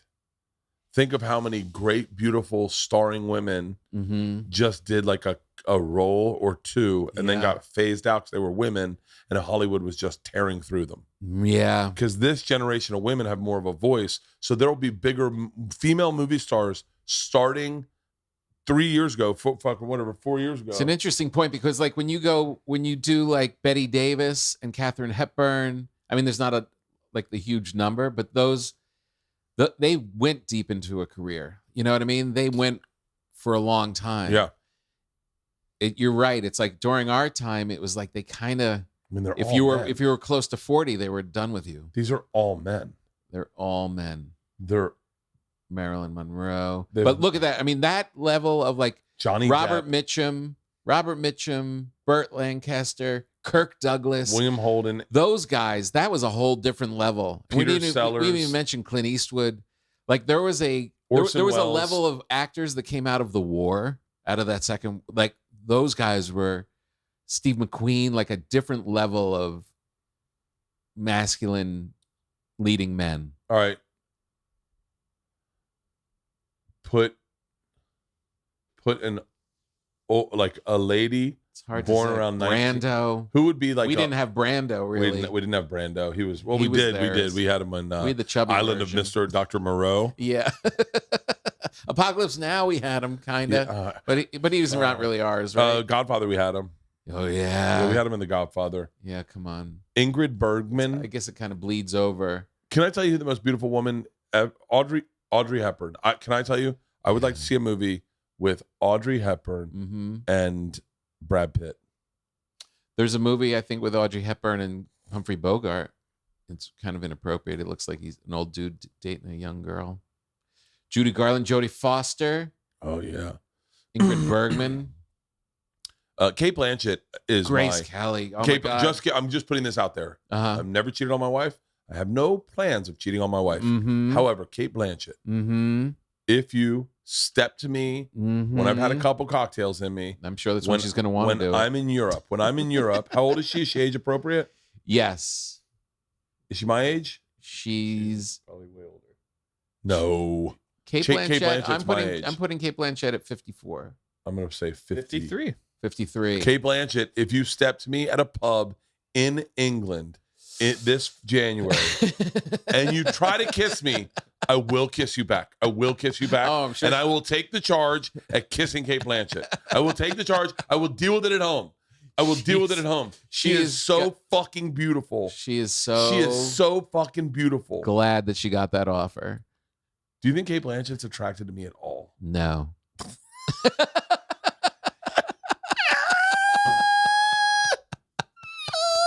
You know, you always got to think like, all right, I'm not the only one that thinks this Yeah. about Kate Blanchett. Who's she dating? Who's she dating? I bet she's dating.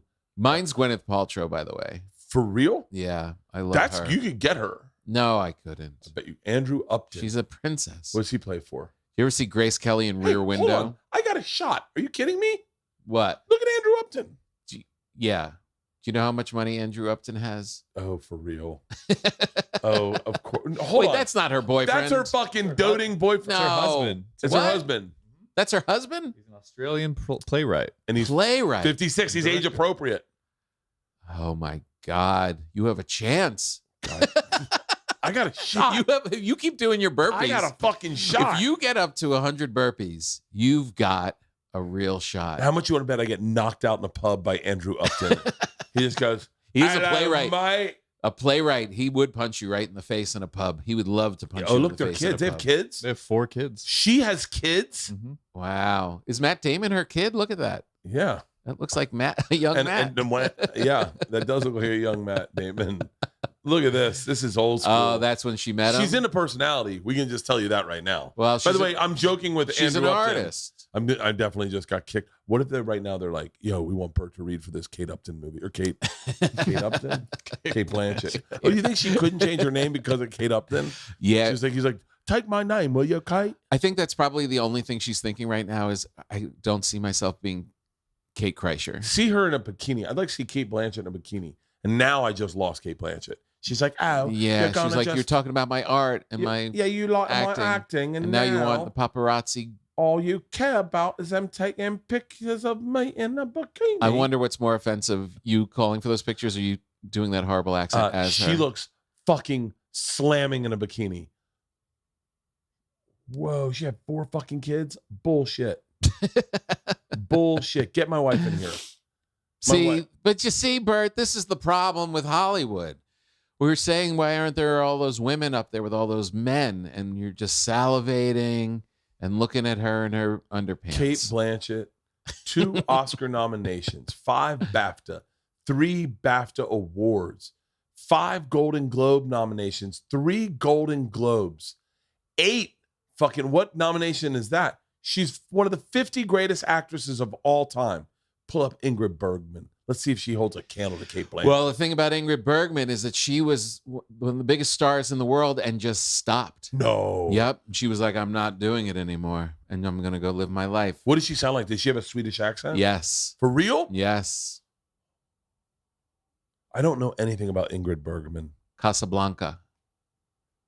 Hey, it's not you, Kate. Right? Is that what it is? Yeah.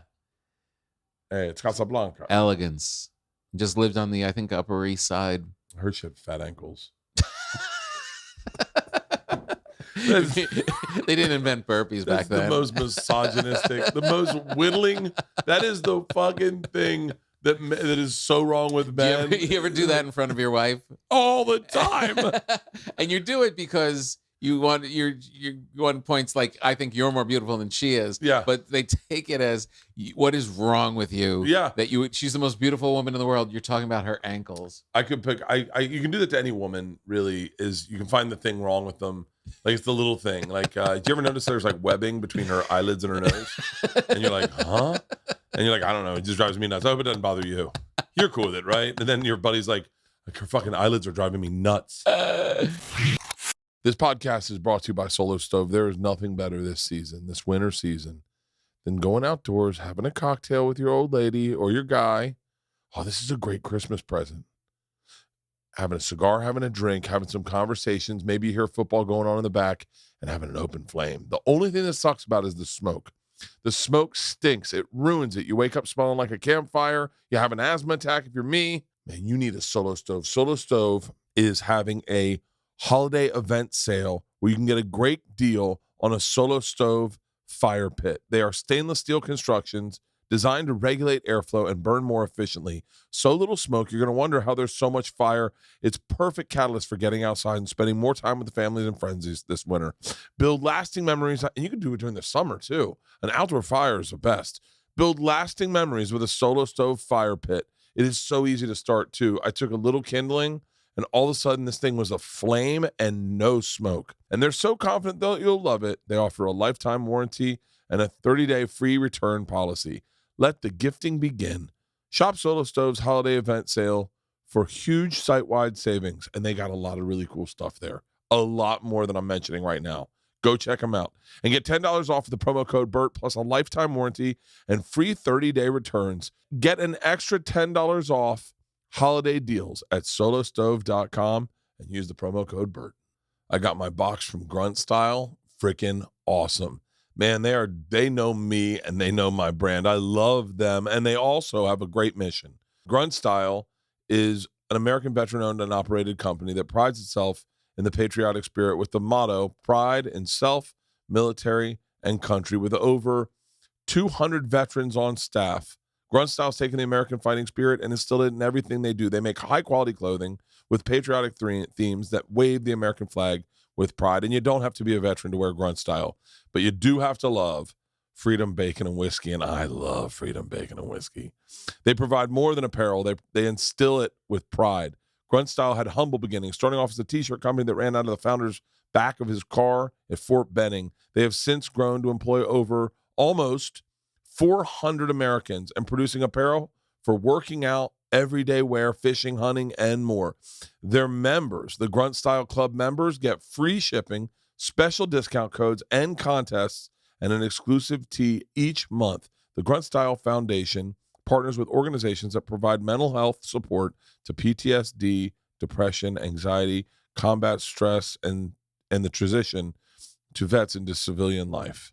The Grunt Style Foundation is active in programs to help with food insecurity and homelessness to veterans and their families. Grunt Style will be running their 12 Days of Christmas sale starting December 12th with 50% off select items at gruntstyle.com.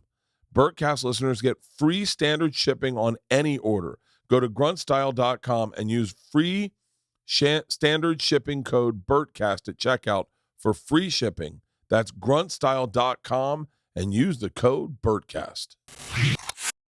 I used to do a character when the girls were really young of the sexist misogynist of like, is a joke, but I was like, I'll drive. Everyone knows mom can't drive. She's a woman. And then one day Leanne goes, you say that often enough. You're not actually the character. You're just saying it. And I was like, oh, yeah. And I was like, oh, wait, because I would do it loud in front of people. And I'd be like, hold on. I don't want my wife carrying my wallet. You know how women are with money. She's going to go, cha-ching, charge it. God, this is so interesting. Type in, okay, what do we type in? Look at all these greatest female actresses of all time. Bullock. Put them off to the side. Then type in greatest comedians of all time. Let's see if we're on that list. Oh, don't do that. There's no way we're on this list, right? No. There's no way. It depends. There's not going to give me 100. Did our publicist do it? Oh, here we go. Bill Burr's on the fucking list. Wow. Eddie Murphy. Bob Newhart. Either that or Jim Carrey, Wanda scroll down. Sykes. We're not going to even fucking close. Red to get on Fox. this list. Sarah Silverman, Jim Gaffigan, Patton Oswalt. Ricky Gervais, David Tell, Patton Oswalt, Louis Black. I didn't know that's how he spelled his name. Tig Notaro. Tig. Ellen DeGeneres. Jess Foxworthy, Ellen DeGeneres, David Bob Letterman, Hope. Mom's Mabley. This list is bullshit. Yeah. F that list. They should to type in 50 greatest white comedians. Same list. It just doesn't have Pryor and Eddie Murphy. Oh. That's fucking funny. So wait, speaking of greatest comedians of all time. Yes. Tell me about the new special. Your specials are fucking banging. Thank you, Bert. They really are. You are. Appreciate that. You have such a. You are the guy that I always say. Like I said to Rogan last time I was with Rogan. You're the guy that already wrote the joke that I'm thinking of, and already kind of stopped using it in his act. Right. And I go, "Oh, you did that?" And you're like, "Oh yeah, but you can do it too." And I'm like, "Oh." Thank you. That's very kind of you. Well, you had that one bit that went viral. Have you made people yet? Have you made people It's yet? so great. Yeah, It's that so was good. fucking great. I made my own people. Yeah, it was great. I did it in Boston at the Wilbur. Oh, Yeah, what a great place to shoot. so great. What a great venue. How many seat kills Just did the you have? energy. Not many. Really? Not many. It's my director, Greg Jacobs. Yeah. Great director and good friend. Yeah, very, very minimalist. We just got in there, didn't have to kill that much. We just had a little on the side for the crane, and yeah, it was good. It was packed, and Boston crowds are just such a pop. Did you do but they 2 shows? listen. 2 shows. Yeah. And Did it you was get it on great. the first show? Yeah. Well, it's that thing. It's like I thought I did it on the first show, Yeah. and then after the second show, people were like, "Oh, that was the one," and I was like, "I think it's the first one." I did so I was just talking about this. It's a clip where we haven't released it yet. And I said I'd talk ad nauseum about it, but when I did my very first special, I did 1 show. Right. I thought I hit it out of the fucking park. Yeah. I did not. Part of you just happy you survived, right? Yeah, part of me is like, I remember being like so relieved that I did it that I just drove home Yeah. and then went to bed. Didn't have a drink, didn't celebrate. I did my next special was The Machine. I thought I murdered it. I shot at the Irvine Improv. Yeah. I thought I murdered it on the first show. Yeah. And Leanne was like, "You're a little fast." And I was like, "Oh, okay." Mm-hmm. And she's like, we got it. Everyone's Yeah. like, "We got it, but take your time on this next show. Have fun." And so I got it, or maybe I didn't. I got it on the second show. And but the Machine story went viral. So then that was that. Right. So regardless, right. I had a good Machine story. Yeah. And that was the thing I needed. Yeah. Secret Time, I did 2 shows in Philly, and I bombed on the first show. No. You don't bomb. So funny. My producer, Tony Hernandez, is a longtime friend of mine. I grew up with him. He said to me, we do 6 shows at the Troc. I filmed 2. I film the last 2. First 2 shows go off, and I murder. Second 2 shows goes off, and I destroy. And he says to me after, he goes, "Do you ever bomb?" And I go, "Oddly enough, you know what? I have. Sometimes it's when I'm nervous, but like sometimes it's just weird things will fuck up. Like at the Sydney Opera House, I did that show, and I stepped on the mic cord as I was walking, and as I went to say the punchline, the mic moved away from me. Like it was like this. I went, and then I shit in my mouth. And so the audience didn't hear the punchline, and I said, but it never happens. But I mean, it has happened. I stepped on the fucking mic cord on that show, and the thing I told him, and it was like there was a heckler. It was raining outside. They made him stand in the rain. The fucking power went out. They were drunk as fuck, and it was just like what the fuck. So when I did the second show, I was like, I'll never put myself in that situation again. Yeah. Did the second show, had a good show. Right. When I did Hey Big Boy, I was like, I'm doing 4 fucking shows. Right. And I don't feel like, I mean, I got it, but like I didn't get it on the first show. Second show, I thought I got it. I had mustard on my pants. Who the fuck had let me eat hot dogs in between 2 shows? Yeah. Got it on the first show early. Got it on the late show, kind of. But this special, I was like, didn't get it on the first show. Killed it. And I was like, all right, I'm done. Right. But 2 shows make me nervous. Yeah, I don't know. I mean, you definitely have to allow for weirdness. Like, you don't know. You could just have one person that's just yelling shit out. And, I had a guy in the front row go, yeah, meep. Yeah, And you know, like, I go, he wants to be in this special. yeah, that's rough. So you do need to, just going with 2 is definitely like, cross your fingers. But the set was so tight. You know what I mean? Like, Yeah. it was so. How long have you been doing this set? 2 years, 2.5 years. You know, and it was really tight. It was really exactly what I wanted to do and say. And I just felt really, and there was a thing about once we said Boston, once we said Wilbur, I just relaxed. You know what I mean? Yeah. Like, I just felt like, oh, we're gonna be good. Yeah. We're gonna be. I mean, if this act can do well in all these other places and these small, like, strange towns, I just felt like this will be good. It'll work in Boston. Yeah. Have you? And when does it air? On The 13th, December December? 13th. Yeah, is that Yeah. Tuesday? it's a Tuesday. Nice. What are you doing? I'm hoping it's a good holiday. People will want to, like, sit Well, it would be inside great. with December marshmallows. 13th is that Tuesday. The next week is the 23rd, right? Yeah, Okay. Hang on. 4:30. yeah, the 20th. 4:45. Great. Right. My meeting starts in 20. Okay, This is perfect timing. good. Hold on. So wait, the 13th. Oh The next week's fucking, yeah, that's fucking awesome. right. Next December. week's Christmas. It's a nice time. To Everyone sit inside and watch everyone's taking specials. that weekend off, Right. and then leading into Christmas. Yeah, Oh, that's a fucking good run. yeah. I'm hoping people get to see it. What are you It's doing called What a promotional Day. wise? What a day? What a day. Yeah. Yeah. Is it thematic?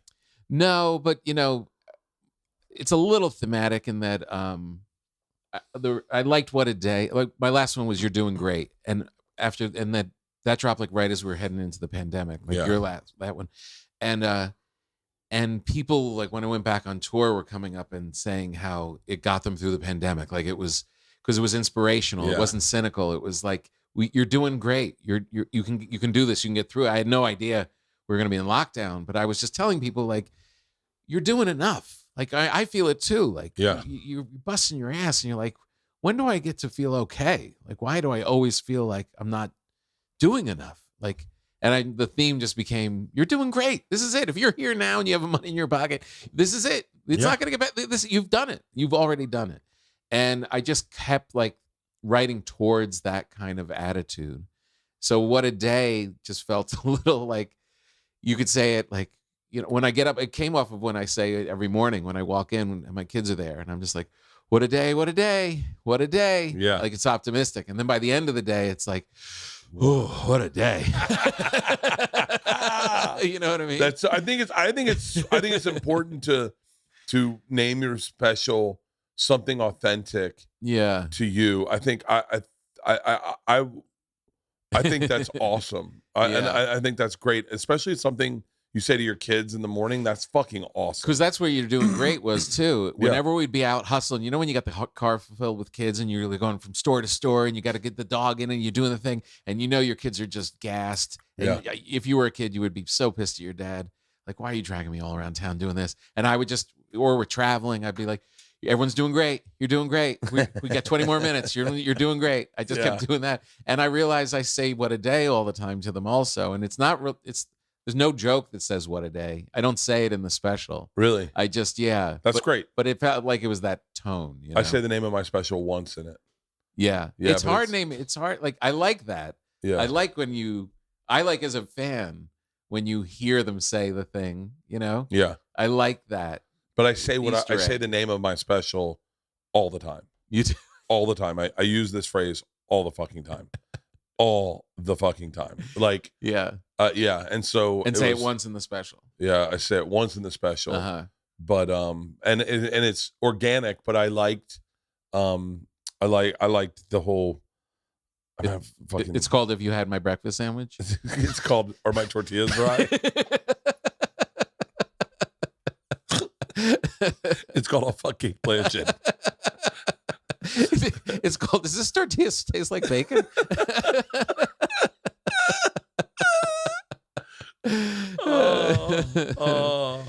Yeah. How great would it be if I started dating Kate Blanchett when I'm in Europe? I leave Leanne. She leaves POTUS. Would she be? How sad would she be if you left for her? Oh, she wouldn't be sad. She'd be mad. Yeah. Like Leanne doesn't get sad. She gets angry. Right. So like she would get angry and she Yeah. would get even. Yeah. She would do something to hurt me so bad. She said it's funny because she knows my sense of humor. Like even these jokes, we're looking at another house. She wants to buy another house. And so we went to go look at it, and my energy, I've scared money. I live scared money. Yeah. And so we go to look at the house, and and I said, this isn't a bad house. Like this is the kind of house that makes me want to start a family. And he goes, oh, you guys don't have kids? And I said, no, my second family. And he goes, and Leanne goes, shut up. And so, and the guy goes, oh, are you guys not married? And I go, no, we are right now, but I'm going to start my second family and I'd like to live here. And Leanne goes, your second wife would not be able to buy this house. And I said, my second wife isn't born yet, Leanne. And the guy goes, hold on. He's like, wait, what are you? I'm so confused. And she goes, he's a comedian. He's a comedian. And the guy goes, oh, okay. And then he still didn't get it. He didn't get it. And we just left. He's just trying to figure out his sales angle. Yeah. He was like, but it was a beautiful house. It was a beautiful house. It was a craftsman. But if they set it weird on the lot. And so they're going to tear it down. And that's why. Are. Yeah. And part of Leanne wants to save the craftsmanness of it. Beautiful stained glass windows. Yeah. We were fucking around one night. Yeah. And I was drunk and I was like, I don't need any fucking money. I go, I'll tell you what, because I have a setup where like I can fly first class wherever I want. She'll let me fly private every now and then if it makes sense and it's not expensive. I can do that. Yeah. But and I can invest in companies that are podcast sponsors that I like. So like I don't want to go too into the weeds, but there's a few companies that I really think are awesome fucking companies. Right. Yeah. That you can invest in. I can, and that's the only thing I can do with my money that she'll believe me blindly and go like, okay. Yeah. Like I just knew this company was, I knew this company was fucking good. I like drinking out of these cans. But more importantly, I remember going like, we all drink water on podcasts. Yeah. Like that's what we do. It's so much cooler when it's this, and it's a great conversation starter. This is a fucking no-brainer for me. So that's the way, like, so like, and like when we did Fully Loaded, I invested all the money. It was her idea, really, but we invested all the money back into the festival so that we could do another year. So that's where she lets me. And then I said to her drunk one night, and I was like, I go, where are you going to spend your money? She goes, I'm going to spend your money on houses. I said, honey, you can do whatever the fuck you want. As long as I can, as long as we don't go broke, you can do whatever they want. Right. And she said to me in like a earnest moment, I will become a real estate mogul. Wow. And I was like, good luck. Right. And she is, she looks at properties all day long. Anything that's in her price point. And anything that's in her price point and has land. That'd be great. I mean, if she's passionate about it. She got us this house, and she searched high and low to try to find us land because I wanted land. Yeah. And she found this. The price we got this house for is fucking, she murdered it. Right. Our first house, she got at dirt cheap. Right. She was the one in like 2008 was like, if we don't buy a house right now, we will never have wealth in our family. Whoa. And I was just scared money as a comic. And I was like, no. I can't. Those bills. I can't promise it's going to last forever. Like, and it was one good year. Yeah, it was a good year. I got one Travel Channel show, Bert the Conqueror. We did one season. She took every fucking red cent and bought that fucking house. Smart. When we got canceled, I remember going, I guess we had to sell the house. She goes, honey, our mortgage is fucking like, $1,200. Yeah. It was nothing. She put all of our money into it. Nice. She goes, if we can't afford to live here, we can't afford to live in LA. Right. And I was like, oh, fuck. Yeah. Okay. She's right. Yeah. So. Oh, that'd be great. That'd be good if it took off. Yeah. That would be cool. I would love to. I mean, I'd love for her. Look, if she fucks it up. Yeah. I'm still cool with her. Yeah. Right. Exactly. Yeah. So you screwed up. I haven't screwed up. Yeah. Like I haven't fucked up. I can't bake Kate Blanchett. Have you had my bacon tortillas? Yeah. if Chris Hemsworth tried to kiss my wife, Right. without a doubt, she's kissing Chris Hemsworth. Oh yeah. Without a fucking Right on the doubt. lips. By the way, I'd actually be very fucking cool with that. I'd Not be like, that cool. I'd be like, you guys you didn't like get numbers or anything, right? No, Like not you're not that his cool. fucking wolf or his panther piece he gets out in fucking LA when he's out here. It's like Eyes Wide Shut when Tom Cruise and Nicole Kidman are talking, and she's like, "You don't know what I'm capable of." And she sees a guy walking through the lobby, and she's like, "I could have left you and the kids. I could have done it all." And it was like, wait a minute, women think this way too. It's a dangerous thing. I want to know that. Oh. Well, dude, congratulations on the new special. I appreciate it. And thank you for the love for bread. I'll Thanks have it for- tomorrow morning before I fly. Oh yeah, do it. I will. One slice, One little slice, thing of lots toast, of butter. and then head out. Yeah, maybe Yeah. a little Vegemite. Yeah, it's a good way to do Really it. doctor it up. Yeah, and you're my first stop. So what talking other about it. podcasts are you going to be doing? I'm gonna go do Tom's Oh yeah. I'm When gonna- are you going? When are you going down there? the 14th. Okay. Will you be there? No. No. No. Oh. Yeah, a bunch of bopping around. Oh fuck yeah. Yeah. Well, dude, your special's always fucking murder. Thanks, man. If you're hearing Tom Papa for the first time, go watch You're Doing Great. It's an amazing fucking special. Thank you. What's beautiful about that is like you're because you've gone viral so much through that special, there are clips that as you watch the special, you go, oh shit, that's where that's from? Yeah, that guy. Shut the fuck up. I've seen that 100 times on TikTok. Right. And Yeah. thank you for the bread. And honestly, course. dude, you're more than fucking welcome. Oh, I gotta have you Yeah. on Something's Burning. Yes, 100%. We have to do an episode of Something's Yeah, Burning. let's do it. Whoever you want to do it with, we do 2 people. Yeah. And we're shooting them in February. Okay. We're shooting new ones in February. All right. So we'll do that second push for your special. I'll show up as a food snob. Oh, just bring bread. Thank you, brother. You're the best. You're the best. Thanks, man.